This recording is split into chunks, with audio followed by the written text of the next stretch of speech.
Hello everyone, welcome to drama hut. आज हम लोग न्यू ड्रामा देखेंगे जिसका नाम है लव एम्बिशन। अगर इस ड्रामे को एक लाइन में एक्सप्लेन करें तो इसमें रोमांस है, थ्रिलर है और इमोशन का परफेक्ट मिक्सचर है। तो स्टार्ट करते। कहानी शुरू होती है हमारी हीरोइन के इंट्रोडक्शन से। वो ऑफिस गई थी अपना आईडी कार्ड चेंज करवाने।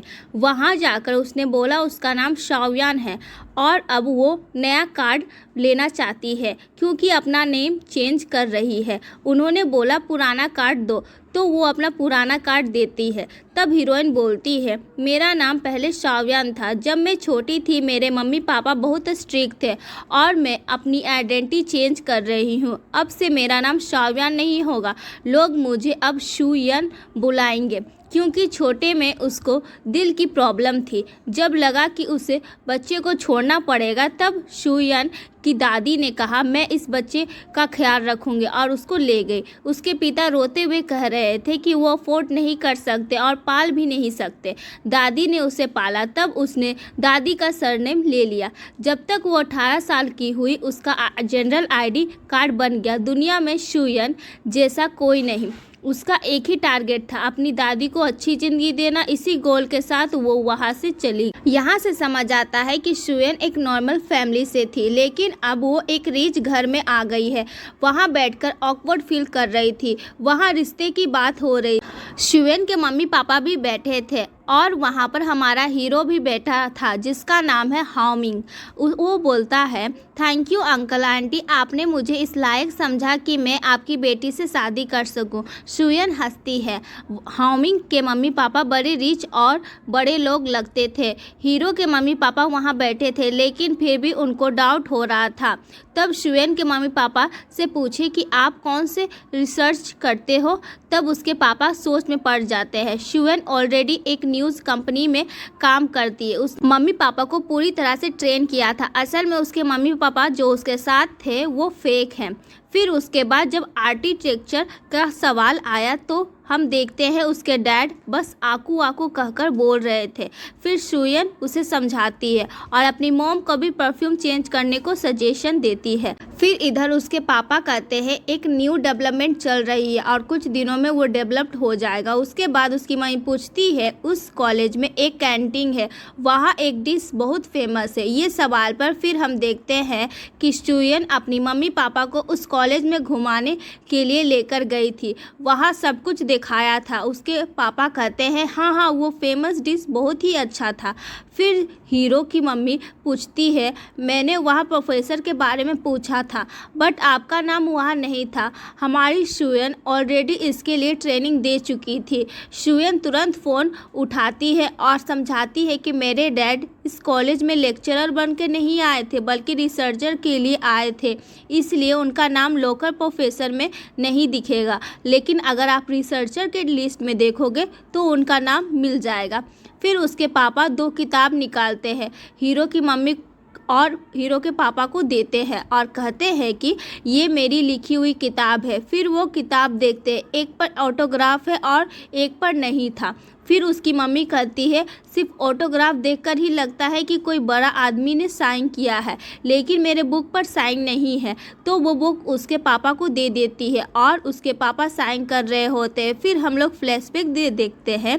शुयन अपने किसी प्रोफेसर से बुक लेती है और उस पर साइन करवाती है और अपने पापा को प्रैक्टिस करवाती है उस साइन की। उसके पापा बहुत अच्छे से साइन कर लेते हैं और बुक को वापस दे देते हैं। फिर हामिंग कहता है काफ़ी देर से बातें कर रहे हैं, अब चलिए वेडिंग अरेंजमेंट के बारे में डिसाइड करते हैं। इधर सिर्फ शुयन अलग से जाती है और हामिंग की मम्मी से बात कर रही होती है। उसकी मम्मी कहती है एक बात पूछूं, तुम्हारे रियल मॉम डैड यही है या शायद तुम अपनी मम्मी पापा से क्लोज नहीं हो।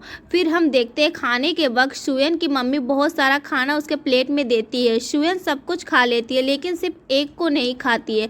ये सब हामिंग की मम्मी देख रही होती है। फिर उसकी मम्मी पूछती है मैं सिर्फ सच जानना चाहती हूँ, हूँ। शुयन बस उसे देख रही होती है, उसकी आंखों में आंसू आ रहे होते हैं, बहुत टेंस माहौल हो जाता है। वो कहती है सॉरी मैंने झूठ बोला, प्लीज़ मुझे माफ़ कर दीजिए। फिर होमिंग की मम्मी पूछती है क्या झूठ, अभी एक्सप्लेन करो। शुयन कहती है मेरे मम्मी पापा उनका काम बहुत इम्पोर्टेंट था, इसलिए मुझे मेरी दादी के पास छोड़कर वो अब्रॉड चले गए। मुझे कभी मेरे मम्मी पापा का प्यार नहीं मिला है, उन्होंने कभी मुझसे प्यार नहीं किया है। अगर बात शादी की नहीं होती तो मैं उनसे बात भी नहीं करती।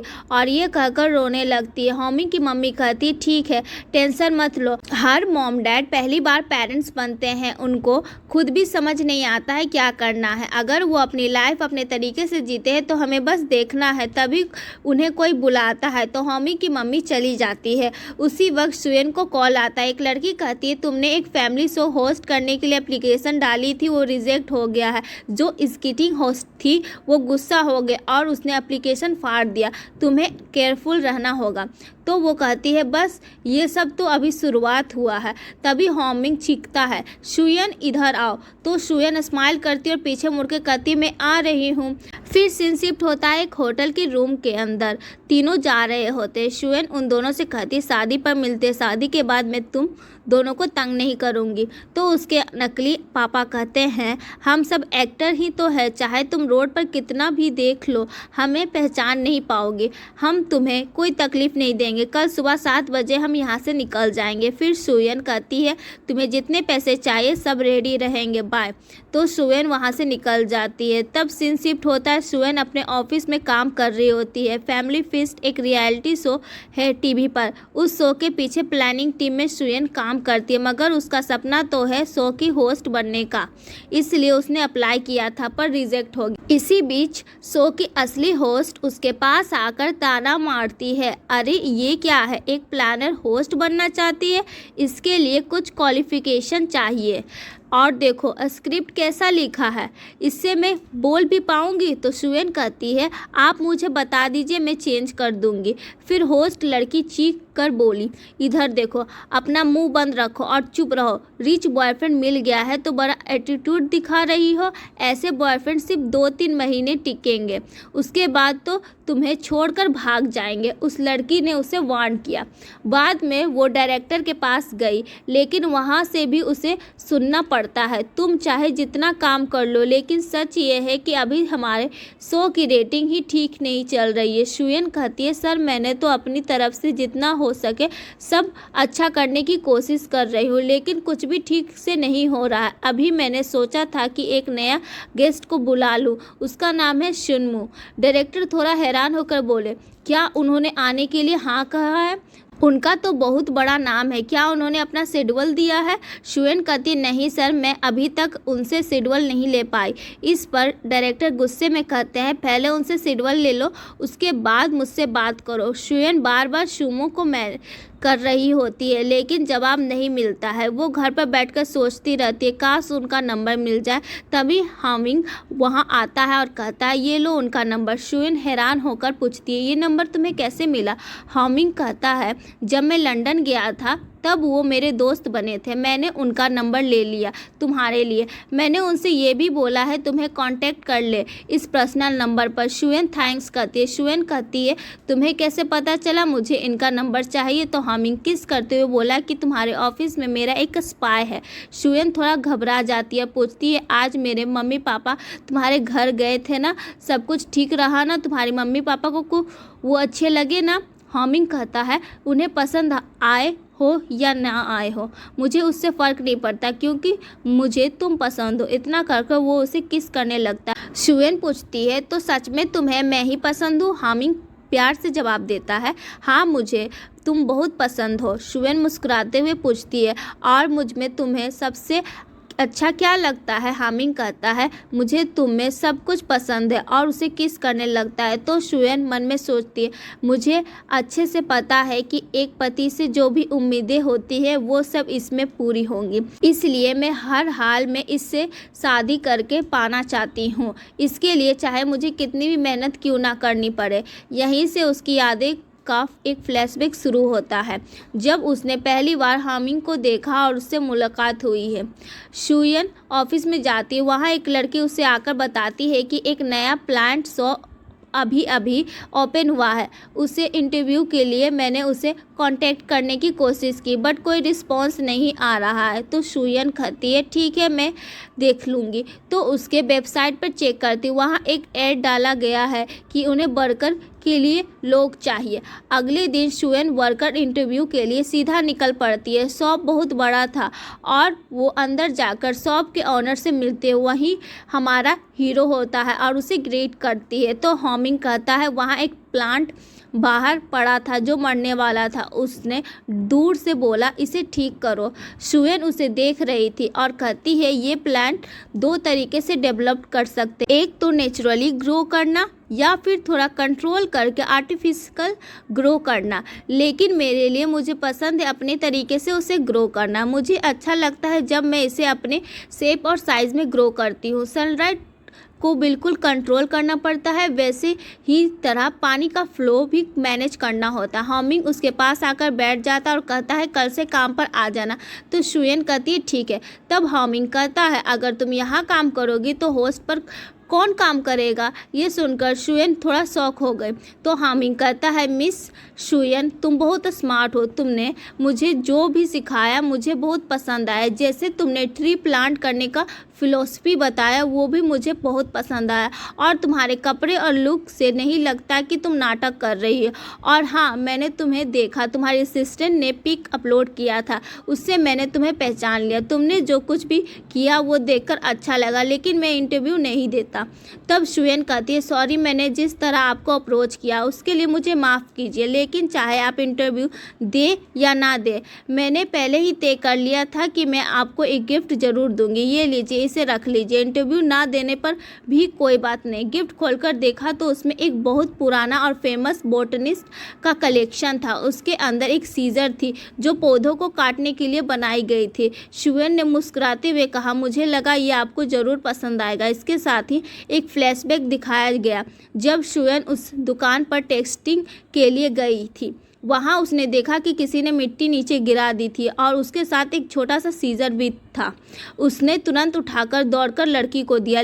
लड़की ने राहत की सांस लेकर कहा अच्छा हुआ ये खो नहीं गया, ये हमारे बॉस का फेवरेट है, ये एक फेमस बॉटनिस्ट का है और ये उनका रेयर कलेक्शन है। तब से ही शुयन को पता था कि ये चीज़ उनके लिए बहुत ही कीमती है। ये देखकर हामिंग बोला लगता है तुमने मेरे बारे में काफ़ी रिसर्च कर रखी है, लगातार इम्प्रेस कर रही हो। फिर हामिंग खुद भी एक पैकेट लेकर आया और बोला ये मेरा गिफ्ट है तुम्हारे लिए, खोलकर देखो। शुयन ने पैकेट खोला तो उसमें एक बोतल जैम निकली। शुयन कहती है ये आपको कैसे पता। हामिंग कहता है जैसे तुम मुझे ध्यान से देखती हो वैसे ही मैं भी तुम्हें ध्यान से देखता हूँ। जब कोई खूबसूरत लड़की रोज़ मेरे दुकान पर आती है तो भला मैं उसे नोटिस किए बिना कैसे रह सकता हूँ। मैंने तुम्हारे आर्टिकल पढ़ा है, उसमें तुमने लिखा था कि तुम्हारी दादी की नज़र अब ठीक नहीं है, फिर भी वो फूल कब खिलता है ये पहचान कर उन्होंने सही समय पर तोड़ती थी और उसे जैम बनाकर तुम्हें देती थी। तुमने लिखा था कि उस जैम को देखकर तुम्हारा अकेलापन कम हो जाता, इसलिए मैंने तुम्हें वही जैम गिफ्ट में दिया है। ये सुनकर शुयन चौंक गई, उसे बहुत अजीब लगा और वो सीधा घर लौट गई। तभी उसकी दोस्त का फ़ोन आया, अपॉइंटमेंट मिला क्या। शुयन बोली नहीं मिला, लेकिन मुझे समझ नहीं आ रहा वो लड़का कैसा है, सब हैंडल कर लेता है। तभी उसे जोर की खांसी आई। दोस्त ने कहा पहले अपनी तबीयत को ध्यान रखो और फ़ोन कट कर दिया। शुयन जाकर पानी पीती है और वहाँ जाकर देखती है जैम को और देखते ही रहती है। दूसरी ओर हामिंग अपने स्टोर में पौधे काटते वक्त वही सीजर यूज़ कर रहा था और उसे बार बार शुयन की याद आ रही थी। अगले दिन शुयन काम पर पहुंची तो होस्ट ने गुस्से में डांट रही थी, तुम्हारा ये एटीट्यूड सही नहीं है। गेस्ट बुलाने के लिए कहा था लेकिन तुम अभी तक किसी को बुला नहीं पाए, अब और बहाना नहीं चलेगा। अगर यही हाल रहा तो तुम्हारी नौकरी चली जाएगी। ये सुनकर शुयन उदास हो गई। तभी अचानक हामिंग का मैसेज आया, आज मैं फ्री हूँ, चाहो तो इंटरव्यू ले सकती हो, जिंद ग्रुप में आ जाना। शुयन कंपनी में आती है, वो डिस्क पर जाकर पूछती है मुझे हामिंग से मिलना है। तो रिसेप्शनिस्ट कहती है आइए मैं लेकर चलती हूँ। फिर शुयन हामिंग के बारे में पूछती है तो रिसेप्शनिस्ट बताती है मिस्टर हमिंग जिंद ग्रुप के बड़े बेटे हैं और इस कंपनी के वाइस प्रेसिडेंट हैं और अगले मालिक भी वही रहेंगे। उसे मीटिंग हॉल में ले जाया गया। वहाँ हामिंग मीटिंग अटेंड कर रहा होता है। जैसे ही हामिंग उसे देखता है पूरा ध्यान शुएन पर लगा देता है। बाकी लोग भी सोचने लगे ये लड़की कौन है जिसे सर इतना ध्यान दे रहे हैं। शुएन को ऑलरेडी थोड़ा बुखार सा लग रहा है, उसे ठंडा महसूस हो रहा है। उसने स्लीवलेस ड्रेस पहना हुआ है इसलिए वो थोड़ा शिविर कर रही थी। ये देखकर हामिंग ने एक एम्प्लॉय से बोला एसी बंद कर दो। एसी के बंद होने के बाद तब शुएन को थोड़ा काम फील करती है। वो स्माइल करते और इशारे से थैंक यू कहती है। फिर हामिंग मीटिंग दोबारा शुरू करता है लेकिन सब लोग को बहुत ज़्यादा गर्मी लग रही थी। सिचुएशन ज़्यादा बढ़ जाती है और हामिंग को भी बहुत ज़्यादा गर्मी लगने लग जाती है। फिर वो अपना फेस रुमाल से पोंछता है और पानी भी पीता है और फाइनली मीटिंग ख़त्म हो जाती है। सब लोग मीटिंग के बाद चले जाते हैं लेकिन हामिंग पलटकर चेक करता है शुएन अभी भी वहीं बैठे बैठे सो रही होती है। हामिंग उसे जगाने की कोशिश करता है और शुएन थोड़ा अच्छा फील नहीं कर रही होती है। उसने लेट होने पर सॉरी बोला लेकिन शुएन ने कहा नो प्रॉब्लम। फिर हामिंग कहता है ठीक है चलो बाहर चलते हैं, पहले लंच कर लेते हैं, फिर मैं तुमसे तुम्हारे इंटरव्यू के बारे में बात करूंगा। वो निकलने लगते हैं लेकिन शुएन की तबीयत बिल्कुल अच्छी नहीं होती, वो बेहोश हो जाती है। हामिंग उसे पकड़कर संभालता है। जब उसने अपनी आंखें खोली और आसपास देखा तो ऐसा लगा जैसे वो हॉस्पिटल में हो। हामिंग उसके पास बैठा था, उसे हाई फीवर था। हामिंग पूरे टाइम उसके पास बैठा रहा, केयरफुली देखते रहा। फिर जब शुएन ने दोबारा आंखें खोली हामिंग पानी लेकर आ रहा होता है। शुएन उठती है। हामिंग उसे बताता है कि तुम फेंट हो गई थी तो तुम्हें हॉस्पिटल लेकर आया गया। तब शुएन कहती आप जाइए अपना काम कीजिए, मैं अब ठीक हूँ। तो हामिंग कहता है मैंने तुम्हें बुलाया था इंटरव्यू के लिए इसलिए तुम मेरी रिस्पॉन्सिबिलिटी हो और वैसे भी मुझे तुम्हें इंटरव्यू भी तो देना है। शुएन ने सोचा ऐसा केयरिंग लड़का उसे कभी नहीं देखा है। वो शौक में बस उसे घूरती रही। फिर उसने पानी लिया। उसी वक्त उसने अपने हाथ पर बैंडेज देखा तो हामिंग कहता है नर्स ने ड्रिप लगाया और इंजेक्शन भी दिया, वहाँ पर मार्क ना हो जाए इसलिए मैंने बैंडेज लगाया। शुएन चुपचाप देखती रही, सोचती थी क्या सच में ऐसा लड़का एग्जिस्ट करता है। वो धीरे धीरे उसे देखते रही। प्यार होने लगता है, दोनों एक साथ टाइम स्पेंड करते हैं और बॉयफ्रेंड गर्लफ्रेंड बन जाते हैं। फिर एक दिन हामिंग उसे अपने घर ले आता है और अपनी मॉम से इंट्रोड्यूस करता है ये मेरी गर्लफ्रेंड है। दोनों को 2 साल हो चुके होते हैं साथ में। फिर वो उसे फैमिली के बाकी मेंबर से भी मिलवाता है। तब उसकी मॉम कहती है कि तुम्हारे डैड बुला रहे हैं। हामिंग वहाँ से चला जाता है। फिर उसके बाद शुएन उसकी मॉम को कॉफ़ी सर्व करती है लेकिन उनकी मॉम ऑलरेडी नेगेटिव वाइब दे रही थी, जैसे सोच रही हो ये लड़की कौन है, बिल्कुल वैसी बिहेव कर रही है जैसे कोई मैड हो जो काम देख रही हो। फिर उसके बाद एक और लेडी आई जो साथ में एक डॉग भी लाई। जैसे ही वो लेडी आई उसे शुएन ने ग्रीट किया और अपना सीट ऑफर किया। शुरू में शुएन बस खड़ी थी वहीं। हामिंग की मॉम ने उसे बुलाकर अपने पास बैठने तक नहीं बोला। सब चुपचाप डॉग को देख रहे होते। तब मैड आ जाती है तो मैड सारे सामान हटा रही होती है। उसे थोड़ा प्रॉब्लम हो रहा होता है तो शुएन उसकी हेल्प करती है। अंदर घर पर शुएन फ्रूट को प्लेट पे रख रही होती है। मैड उसे देखती और कहती है तुम सच में यहाँ की और लेडी से अलग हो। शुएन ने बोला कैसे अलग। उसने कहा बाकी सब लेडी के बाल बहुत सॉफ्ट होते हैं बट तुम्हारे बाल तो रफ है। तो शुएन कहती हाँ मैं काम में बिजी थी इसलिए प्रॉपर केयर नहीं कर पाती। तभी हामिंग की मॉम आई और बोली इधर आओ, मुझे तुमसे अकेले में बात करनी है। डिनर जल्दी सर्व होगा, मैंने क्लब से सी फूड ऑर्डर किया, जाकर वहाँ से ले आओगी। शुएन देख रही होती है, बोली क्या वो खुद डिलीवर नहीं कर सकते। तो उसकी मॉम कहती है मुझे पसंद नहीं है कि कोई अजनबी मेरे घर आ जाए सिर्फ इसीलिए क्योंकि किसी ने ऑर्डर दिया है। तो शुएन रेडी हो जाती है लाने। जाते टाइम हामिंग की मॉम कहती है यहाँ आज बहुत लोग हैं, मैं तुमसे अच्छे से बात नहीं कर पाई, एक अलग जगह मिलेंगे, वो मैं डिसाइड करके तुम्हें बता दूंगी। तो शुएन कहती है ठीक है। अगले दिन शुएन काम पर आई और अपने बॉस को रिपोर्ट सबमिट करती है। उसके बॉस उसे रोककर बात करते हैं और कहते हैं, तुम यहाँ 3 साल पहले होस्ट पोजीशन के इंटरव्यू के लिए आई थी ना? तब तुम स्मार्ट और टैलेंटेड लड़की थी। जब सब स्ट्रगल कर रहे थे तब मैंने तुम्हें कहा था कि 3 साल तक प्लानिंग करो क्योंकि तुम्हारे पास एक्सपीरियंस नहीं था, फिर मैं तुम्हें होस्ट बनाऊंगा। मैंने उन्हें याद दिलाया, लेकिन अब एक नई लड़की आ गई है और वो होस्टिंग अच्छा कर रही है तो उन्होंने उसको कंटिन्यू करने के लिए बोला है। तुम्हारी एप्लीकेशन रिजेक्ट कर दी गई है। ये सुनकर सुएन बहुत शॉक हो गई और कहती है, मैंने अपना काम प्रॉपरली किया है। मुझे बोला गया कि और क्या डेवलप करना है तो मैं उस पर काम कर रही हूँ। जब से मैं आई हूँ गेस्ट कॉल करते हैं और मैं जाती हूँ उन्हें लाने और उन्हें परमिशन के लिए भी अप्रोच करती भी हूँ। मैंने अपना खुद का पैसा इसमें बहुत ज़्यादा लगाया है, इतना मैंने मेहनत किया है। और वो रोते हुए वहाँ से चली जाती है।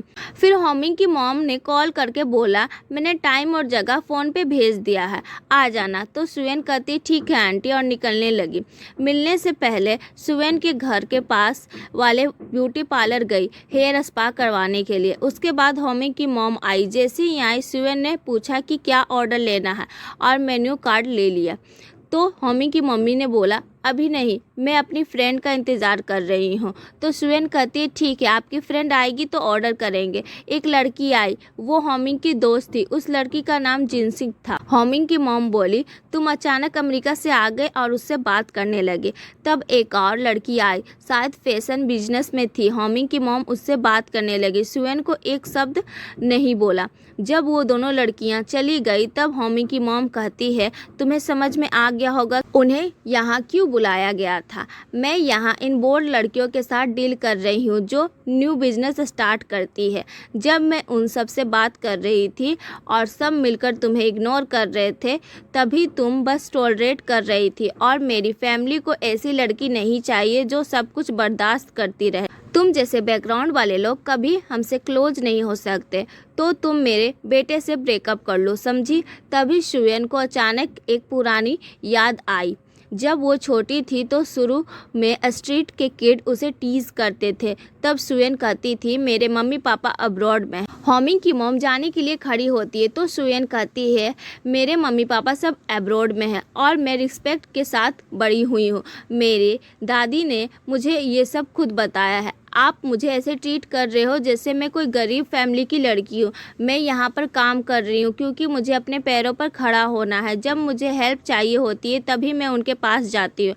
और सबसे अहम बात, मैं होमिंग से प्यार करती हूँ और उसे छोड़ने वाली नहीं हूँ। तभी होमिंग की मॉम वहाँ से तुरंत निकल जाती है। फिर सीन शिफ्ट होता है प्रेजेंट डे पे। होमिंग की मॉम फैमिली फ़ोटो देख रही होती है। होमिंग के डैड भी आ जाते हैं और वहाँ पूछते हैं क्या हुआ। तो होमिंग की मॉम कहती है, लगता है कि फैमिली में कोई प्रॉब्लम है। तब होमिंग के डैड कहते, देखो वो आर्किटेक्चर प्रोफेसर है तो फ्यूचर में हमारे बिजनेस के लिए यूज़फुल होंगे, सब अच्छा होगा, हमें ज़्यादा नहीं सोचना चाहिए। अगले दिन होमिंग के डैड ने एक इम्पॉर्टेंट मीटिंग की। मीटिंग के बाद होमिंग के डैड होमिंग से प्राइवेट बात करते हैं। होमिंग ने सेफ ग्रुप से डील करने पर सवाल उठाया। नया चेयरमैन जैंग पर करप्शन का चार्ज लगा हुआ था, लेकिन उसके पिता ने ये बात इग्नोर कर दी और कहा कि कंपनी एक दिन तुम्हारी होगी, तो तब तक के लिए तुम सब कुछ मुझ पे छोड़ दो। यहाँ सुएन को दिखाया जा रहा है। सुएन का शूटिंग खत्म हो रहा था। होमिंग ने जो आदमी का नंबर दिया था उसका शूटिंग चल रहा था। उस आदमी ने सुएन को देखकर बोला, मैं होमिंग के चलते नहीं आया, मैं सिर्फ तुम्हारे बुलाने के अंदाज से आया हूँ। और कहता, एक दिन चलो डिनर पर चलते हैं, होमिंग को भी बुला लेंगे। सुएन कहती, बिल्कुल चलेंगे, और वो चली जाती है। सुएन बहुत बिजी थी, सब कुछ सही हो इसके लिए वो अरेंज कर रही थी। तब होमिंग की मॉम ने कॉल किया। उसने एक एड्रेस दिया, बोला कि तुम्हें वहाँ आना है। सुएन बहुत बिजी थी बट वो कहती है मैं आ जाऊँगी। सुएन जल्दी से वही ड्रेस पहनकर वहाँ के लिए निकल गई। वो एक कंस्ट्रक्शन साइट था जहाँ रिच लोग वहाँ ह्यूज बिल्डिंग बनाते हैं। सुएन वहाँ गई। होमिंग की मॉम और आंटी उसका इंतज़ार कर रही थी। सुएन कहती है, सॉरी, रोड पे बहुत ज़्यादा ट्रैफिक था। फिर वो लोग अंदर गए और फ्लैट चेक करने लगे और एक कॉपी थी उनके हाथ में। जिसमें फ्लैट का डिज़ाइन समझाया गया था। तभी होमिंग की मॉम कहती तुम्हारे पापा तो आर्किटेक्चर है ना, तो तुम ही बताओ कौन सा फ्लैट अच्छा होगा। तब वो कॉपी लेती है और सोचने लगती है अब मैं क्या करूँ। तभी होमिंग आता है और कहता है मैंने फ्लैट चूज कर लिया है मॉम, आपको चिंता करने की कोई ज़रूरत नहीं। और सुएन का हाथ पकड़ के वहाँ से ले गया। फिर होमिंग के प्लांट शॉप पे दोनों आए थे। होमिंग खाना बना रहा, सुएन प्लांट देख रही थी। सुएन पूछती है तुम ग्रेप पौधे से इतना लगाव क्यों है। होमिंग ने बताया कि ग्रेप जिंदगी में सिर्फ एक बार फूल देता है और उस पल के लिए सारी ताकत जमा करता है। फिर होमिंग बोलता है खाने के लिए। सुएन खाती है और कहती है बहुत ही टेस्टी है। फिर होमिंग ने उसे एक गिफ्ट और कहा मेरी मॉम के साथ रही तुम और उन्हें खुश करने के लिए इतना मेहनत कर रही हो इसलिए। फिर उससे पूछता है कि तुम फैमिली फेस शो की होस्ट बनना चाहती हो ना, और ऑफर किया कि वो उसकी जगह वाली होस्ट को हटा सकता है। सुएन ने मना किया कि ऐसे करने की कोई ज़रूरत और कहा कि मैं अपनी काम की लड़ाई खुद लड़ूंगी, बस तुम्हें मुझ पर भरोसा करना होगा। तो होमिंग कहता है ठीक है। फिर सुएन कहती है मुझे भी बनाना सिखाओ। तो दोनों साथ में खाना बना रहे होते हैं एकदम प्यार से। और होमिंग की मॉम अपनी सहेलियों के साथ डॉग वॉक पे थी। सुएन उनके पास एक गिफ्ट लेकर आई। उसके अंदर एक न्यू डिज़ाइन की स्कार्फ थी। बट उस टाइम उनकी दोस्त आई और कहा कि ये पैटर्न वाला स्कार्फ इसे कभी पसंद नहीं आएगा, इससे तो महंगा सिंपल इटालियन स्कार्फ ही पसंद आता है। तो होमिंग की एक और दोस्त ने कहा कि शायद उसे पता नहीं होगा। तब उसकी दोस्त टोक दी कि अगर वो इस सर्कल के हिस्सा बनना चाहती है तो ज़्यादा ध्यान देना होगा। तो होमिंग की मॉम कहती है सुएन ये तुम ही रख लो क्योंकि मेरे पास ऐसे बहुत स्कार्फ है। बाद में उनकी एक दोस्त ने होमिंग की मॉम को साफ साफ कह दिया कि होमिंग की शादी जल्दी मत करो, लड़की में कोई खासियत ही नहीं है। ये सब बातें सुएन के कानों में पड़ जाती है। वो थोड़ा अपसेट हो जाती है, दिल में कुछ सोच रही थी और वहाँ से निकल जाती है। सीधा घर की नौकरानी के साथ मॉल गई। वहाँ घर की नौकरानी ने बताया कि अगर ये औरतें किसी को नापसंद कर दे तो मैडम भी मीन्स होमिंग की मॉम भी उसे स्वीकार नहीं करेगी। पहले भी होमिंग की एक गर्लफ्रेंड को ऐसे ही रिजेक्ट कर दिया गया था। ये सुनकर सुएन ने ठान लिया कि अब कुछ तो करना ही होगा। वो अपनी मदर इन लॉ और उनकी सहेलियों के साथ टेनिस कोर्ट गई और चुपचाप बॉल उठा रही थी। वहाँ सब उसके बारे में बातें कर रहे थे। किसी ने कहा कि सुएन समझदार है, किसी ने कहा कि वो बहुत साधारण है और सीधी दिख रही है, जबकि होमिंग की मॉम ने कहा छोड़ो यार ये सब क्या बातें करना। इसी बीच बहुत सारे ग्रुप आए टेनिस खेलने और सब मिलके होमिंग की मॉम और उनके सहेलियों से बात करने लगे, तारीफ करने लगे। उसी वक्त वहाँ एक औरत आई जो सारी लड़कियां वहाँ से हटकर उनके पास चली गई। ये सब देखकर सुएन पूछती है एक आंटी से ये कौन है। तो वो बताती है ये लेंसेंस कैपिटल की डायरेक्टर और मिस्टर साउ की वाइफ है। ये सब लड़कियां जो उसके पास गई वो सिर्फ उनके गुड बुक्स में रहना चाहती है और कनेक्शन बनाना चाहती है उनसे। तब सुएन समझ गई यही मुझे हेल्प करेगी मेरी मदर इन लॉ और उनकी सहेलियों से रिश्ता बनाने में। उसके बाद सुएन ओपेरा सीखने गई क्योंकि मिसेस साउ भी वही सीखती है।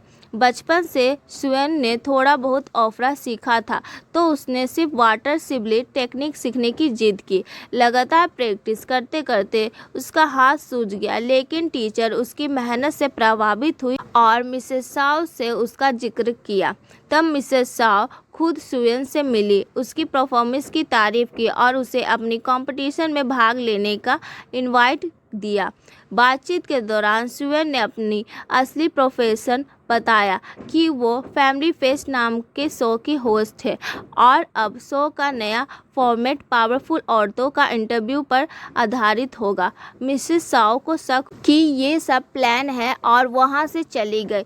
फिर अपनी मदर इन लॉ की सहेली जिसका नाम मिंगलिंग था उससे मिली और कहा कि मिसेस साउ इस शो में आएगी तो क्या आप भी आएंगे। तो वो कहती बिल्कुल, कौन नहीं चाहता कि मिसेस साउ से दोस्ती करना।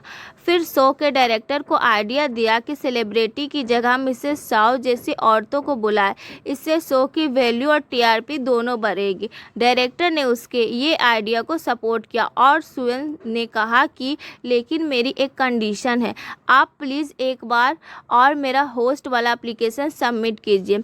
तो डायरेक्टर ने बोला ओके।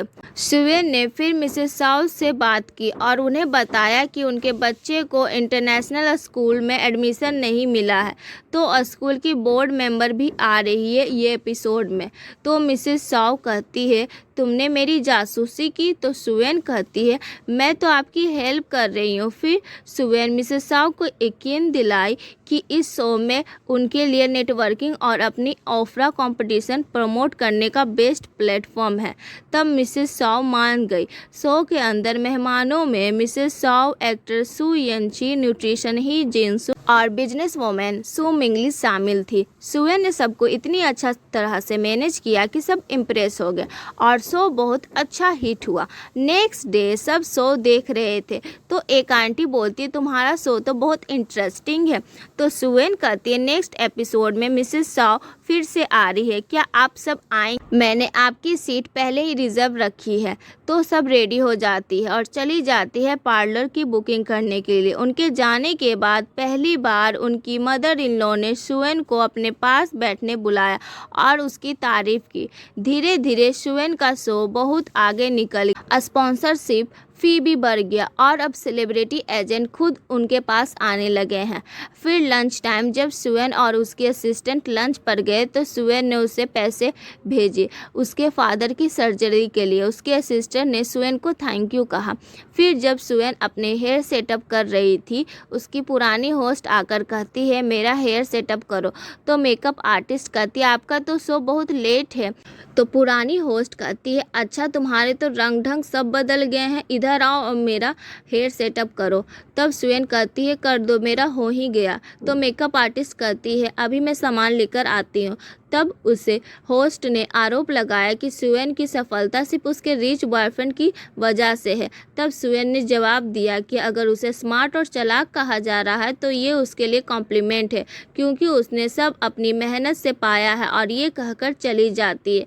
फिर रात के टाइम सुवेन ओवर टाइम कर रही होती है तब होमिंग आता है उसे मिलने और उसे एक नेकलेस गिफ्ट किया और कहता है तुम हमेशा मुझे सरप्राइज देती हो। सुवेन ने अपनी न्यूज़ एंकर बनने का सपने के बारे में बात की जिस पर होमिंग ने पूरा भरोसा जताया, लेकिन अंदर ही अंदर सुवेन को महसूस हुआ कि उनके बीच बैकग्राउंड का फ़र्क कभी मिट नहीं सकता। फिर एक दिन होमिंग के घर सब फैमिली एक साथ बैठे थे तब सुवेन ने टीवी में एक न्यूज़ देखी जहां उसके असली फादर और फादर इन लॉ एक साथ एक इवेंट में रिबन काट रहे थे।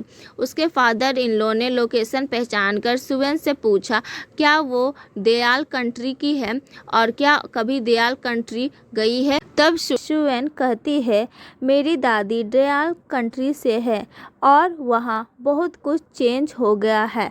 फिर अपने फादर इन लॉ से पूछती है कि आप कितनी देर तक रहे वहाँ। उसके फादर इन लॉ कहते हैं मैंने रिबन कट किया और वापस आ गया। फिर होमिंग अपने डैड को काम के लिए लेकर जाता है। तभी सुवेन के पापा को अब दिखाया जाता है। सुवेन के पापा उसी गांव के हैं, हेयर सैलून खोल रखा है। वहाँ एक लेडी अपना हेयर सेटअप करवा रही होती है और वो लेडी कहती है तुम्हारी छोटी बेटी तो टीवी पे आती है और बहुत अच्छा भी बोलती है। तो उसके पापा कहते हैं उससे क्या, वो कभी कॉल नहीं करती ना ही मैसेज। बेटी तो मेरी बड़ी वाली है जो हमेशा साथ रहती है। तो लेडी पूछती है उसका शादी होने वाला है। तो सुवेन के फादर कहते हैं हाँ होने वाला है। तभी शाओलिन को देखते हैं, एक शॉप पे वो काम करती है। वहाँ एक गंदा आदमी ने उसे परेशान किया। जब वो और सह नहीं पाई तो उसने पलटकर जवाब दिया, लेकिन मामला उल्टा पड़ गया और उसे पुलिस स्टेशन तक ले जाया गया। उसका बॉयफ्रेंड उसे लेने आया पर जैसे ही वो घर पहुंची उसके बॉयफ्रेंड के मम्मी पापा ने उस पर ताना बरसाना शुरू कर दिया। उसकी बातें मशीन गन जैसी लगातार चलती रही जिससे उसे सफाई देने का मौका भी नहीं मिला और ना ही चैन से बैठने का। शाओलिन को लगता था कि उसके मम्मी पापा हमेशा उसके बैंक में काम करने वाले बॉयफ्रेंड की तारीफ ही करते रहते हैं, लेकिन कभी ये नहीं सोचते कि वो खुद इस रिश्ते को चाहती भी है या नहीं। तो वो ब्रेकअप करके वहाँ से चली जाती है, पर मम्मी पापा के आगे शादी तोड़ने की बात बिल्कुल नहीं बताती और कह देती है कि मैं बिजनेस ट्रिप के लिए बाहर जा रही हूँ। तो उसके मम्मी पापा बोलते हैं ठीक है बेटा। नेक्स्ट डे शाओलिन शुएन के ऑफिस गई। उधर शुएन अपने असिस्टेंट के साथ बाहर जा रही होती है। तब शाओलिन शुएन को आवाज़ देती है। उसे देखकर शाओलिन बहुत खुश हुई। शुएन पूछती है तुम यहाँ क्या कर रही हो? तो शाओलिन जवाब देती है मैंने शादी तोड़ दी है और यहाँ आ गई हूँ। क्या मैं कुछ दिनों के लिए तुम्हारे पास रह सकती हूँ? तो शुएन कहती है यहाँ नहीं, चलो कैफ़े पे बात करते हैं। तब शाओलिन कहती है कैफ़े पे पैसे क्यों बर्बाद करना, चलो चलो घर जाकर बात करते हैं। बाहर निकलते टाइम हॉमिंग आ जाता है तो शाओलिन समझ जाती है कि ये लड़का शुएन का बॉयफ्रेंड है। जब शाओलिन उसे ग्रीट करती है तो हॉमिंग पूछता है ये कौन है? तब तुरंत शुएन कहती है ये मेरी कज़न है। ये सुनकर शाओलिन के दिल को गहरा धक्का लगा और शुएन कहती है ये अभी आई है, इसे मैं सेटल कर देती हूँ, फिर तुमसे मिलूंगी। ऐसा बोलकर हॉमिंग को भेज देती है। उसके बाद शुएन शाओलिन को एक होटल ले जाती है। वहाँ जाने के बाद शाओलिन ने कहा तुमने ऐसा क्यों कहा कि मैं तुम्हारी कज़न हूँ? तो शुएन ने कहा कि मेरा नाम और दादी का नाम सेम हाउस होल्ड में रजिस्टर्ड है, तो हम दोनों एक फैमिली हुए। तब शाओलिन कहती है हाँ, लेकिन मैंने कभी नहीं सोचा कि तुम मेरी बहन नहीं हो। तो शुएन कहती है तुम्हें ऐसा लगता है, और ये कहकर चली जाती है। टैक्सी में बैठते हुए उसे पुरानी बातें याद आती है कि छोटी शुएन को सब बच्चे टीज करते हैं। तब हमारी शाओलिन आ गई थी। उसने संभालते हुए कहा ये मेरी बहन है, तुम लोग इसे तंग करना बंद करो वरना मैं किसी को नहीं छोड़ूंगी। फिर हमारी शुएन घर के अंदर दादी और मम्मी पापा को बात करते हुए देख रही होती है। उसकी दादी ने शुएन के मम्मी पापा से कहा कि तुमने बचपन से उसे प्यार नहीं दिया, अब कम से कम मिलकर मम्मी पापा की ममता दिखाओ और एक अच्छे स्कूल में उसे पढ़ाओ। इतने सालों में कितनी बार तुम लोग उससे मिलने आए हो? तब उसकी माँ कहती मुझे माफ़ कर दीजिए, गलती हो गई। अब हम दोनों शुएन को लेने आए हैं, वहाँ वो हम लोगों के साथ रहेगी और स्कूल भी अटेंड करेगी। उसके बाद शुएन अपने फैमिली के साथ घर आ जाती है।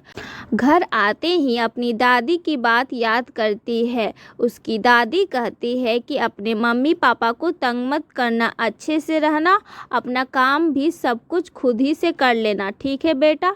और शुएन बस रो रही होती है। फिर उसकी मम्मी कहती है चलो मैं तुम्हें नहा देती हूँ।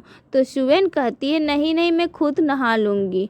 फिर उसकी मम्मी कहती नहाने के बाद कपड़े मैं धो दूँगी, ठीक है? तो शुएन कहती नहीं नहीं, मैं खुद कर लूँगी। उसके बाद शुएन अपने बैग खोलकर नहाने का सामान और साबुन कपड़े सब निकाल कर अपने हाथ में रख लेती है। फिर एक बार तो मम्मी दुकान पर जाने के लिए बाहर निकल गई थी और गैस पर कुछ चढ़ाकर छोड़ दी थी और पूरा गैस रूम में भर गया। इसकी वजह से शुएन और शाओलिन दोनों बेहोश हो गए थे। तब उसके पापा आए और गैस के स्मेल फील किया। तब जल्दी से गैस बंद किया और सारे रूम का विंडो खोल दिया और जल्दी से शाओलिन को घर से बाहर ले गए और शुएन को छोड़ दिए। बाहर जाने के बाद उसकी मम्मी आती है और देखती है मेरी बेटी को क्या हुआ। उसी वक्त उसकी मम्मी को याद आता है कि शुएन भी तो अंदर है, तो वो तुरंत अंदर जाती है शुएन को लाने के लिए। फिर दोनों को हॉस्पिटल में एडमिट होना पड़ता है। उसकी मम्मी पापा दोनों शाओलिन पे ध्यान दे रहे थे और उसे कोई देख भी नहीं रहा था। ख्याल रखने की बात तो दूर है, उस दिन उसे पहली बार समझ आया कि उसके लिए इस घर में जगह नहीं है। असल में उसके पिता ने उसे भी इसलिए पाला क्योंकि उसकी दादी ने जिद की थी। पिता अपनी इज्जत और पड़ोसियों की बातों के डर से उसे घर में रखे हैं और शुएन के लिए कभी किसी ने बर्थडे तक नहीं मनाया। सिर्फ उसकी दादी ने उसे फ़ोन करके उसे बर्थडे विश किया। जब शुएन 18 साल की हुई तब उसकी टीचर उसके पापा को बता रही थी कि शुएन पढ़ने में बहुत अच्छी है, लेकिन उसके पापा पैसे की कमी का बहाना बनाकर टीचर से कहा कहा शिवेन कॉलेज का एंट्रेंस एग्ज़ाम नहीं देगी। तब पीछे से शिवेन ये सब सुन रही होती है और अंदर आकर रोते हुए कहती है मैं एग्ज़ाम क्यों नहीं दे सकती। तो उसके पापा कहते हैं मैं फैमिली का हेड हूँ, तुम्हें मेरी बात माननी पड़ेगी। और ये कहकर उसके पापा बाहर आ जाते हैं। शिवेन रोते रोते उनका पीछा जाती है और कहती है पापा क्यों मैं एग्ज़ाम नहीं अटेंड कर सकती हूँ बताइए। तब उसके पापा कहते हैं हम लोग गरीब हैं, 2 लड़की को कॉलेज जाना अफोर्ड नहीं कर सकते हैं, तो सिर्फ शाओलिन ही कॉलेज जाएगी। तो शिवेन कहती है मेरा क्या पापा बताइए। उसके पापा कहते हैं तुम हाई स्कूल कंप्लीट करके मेरे साथ शॉप पर काम में हेल्प करना।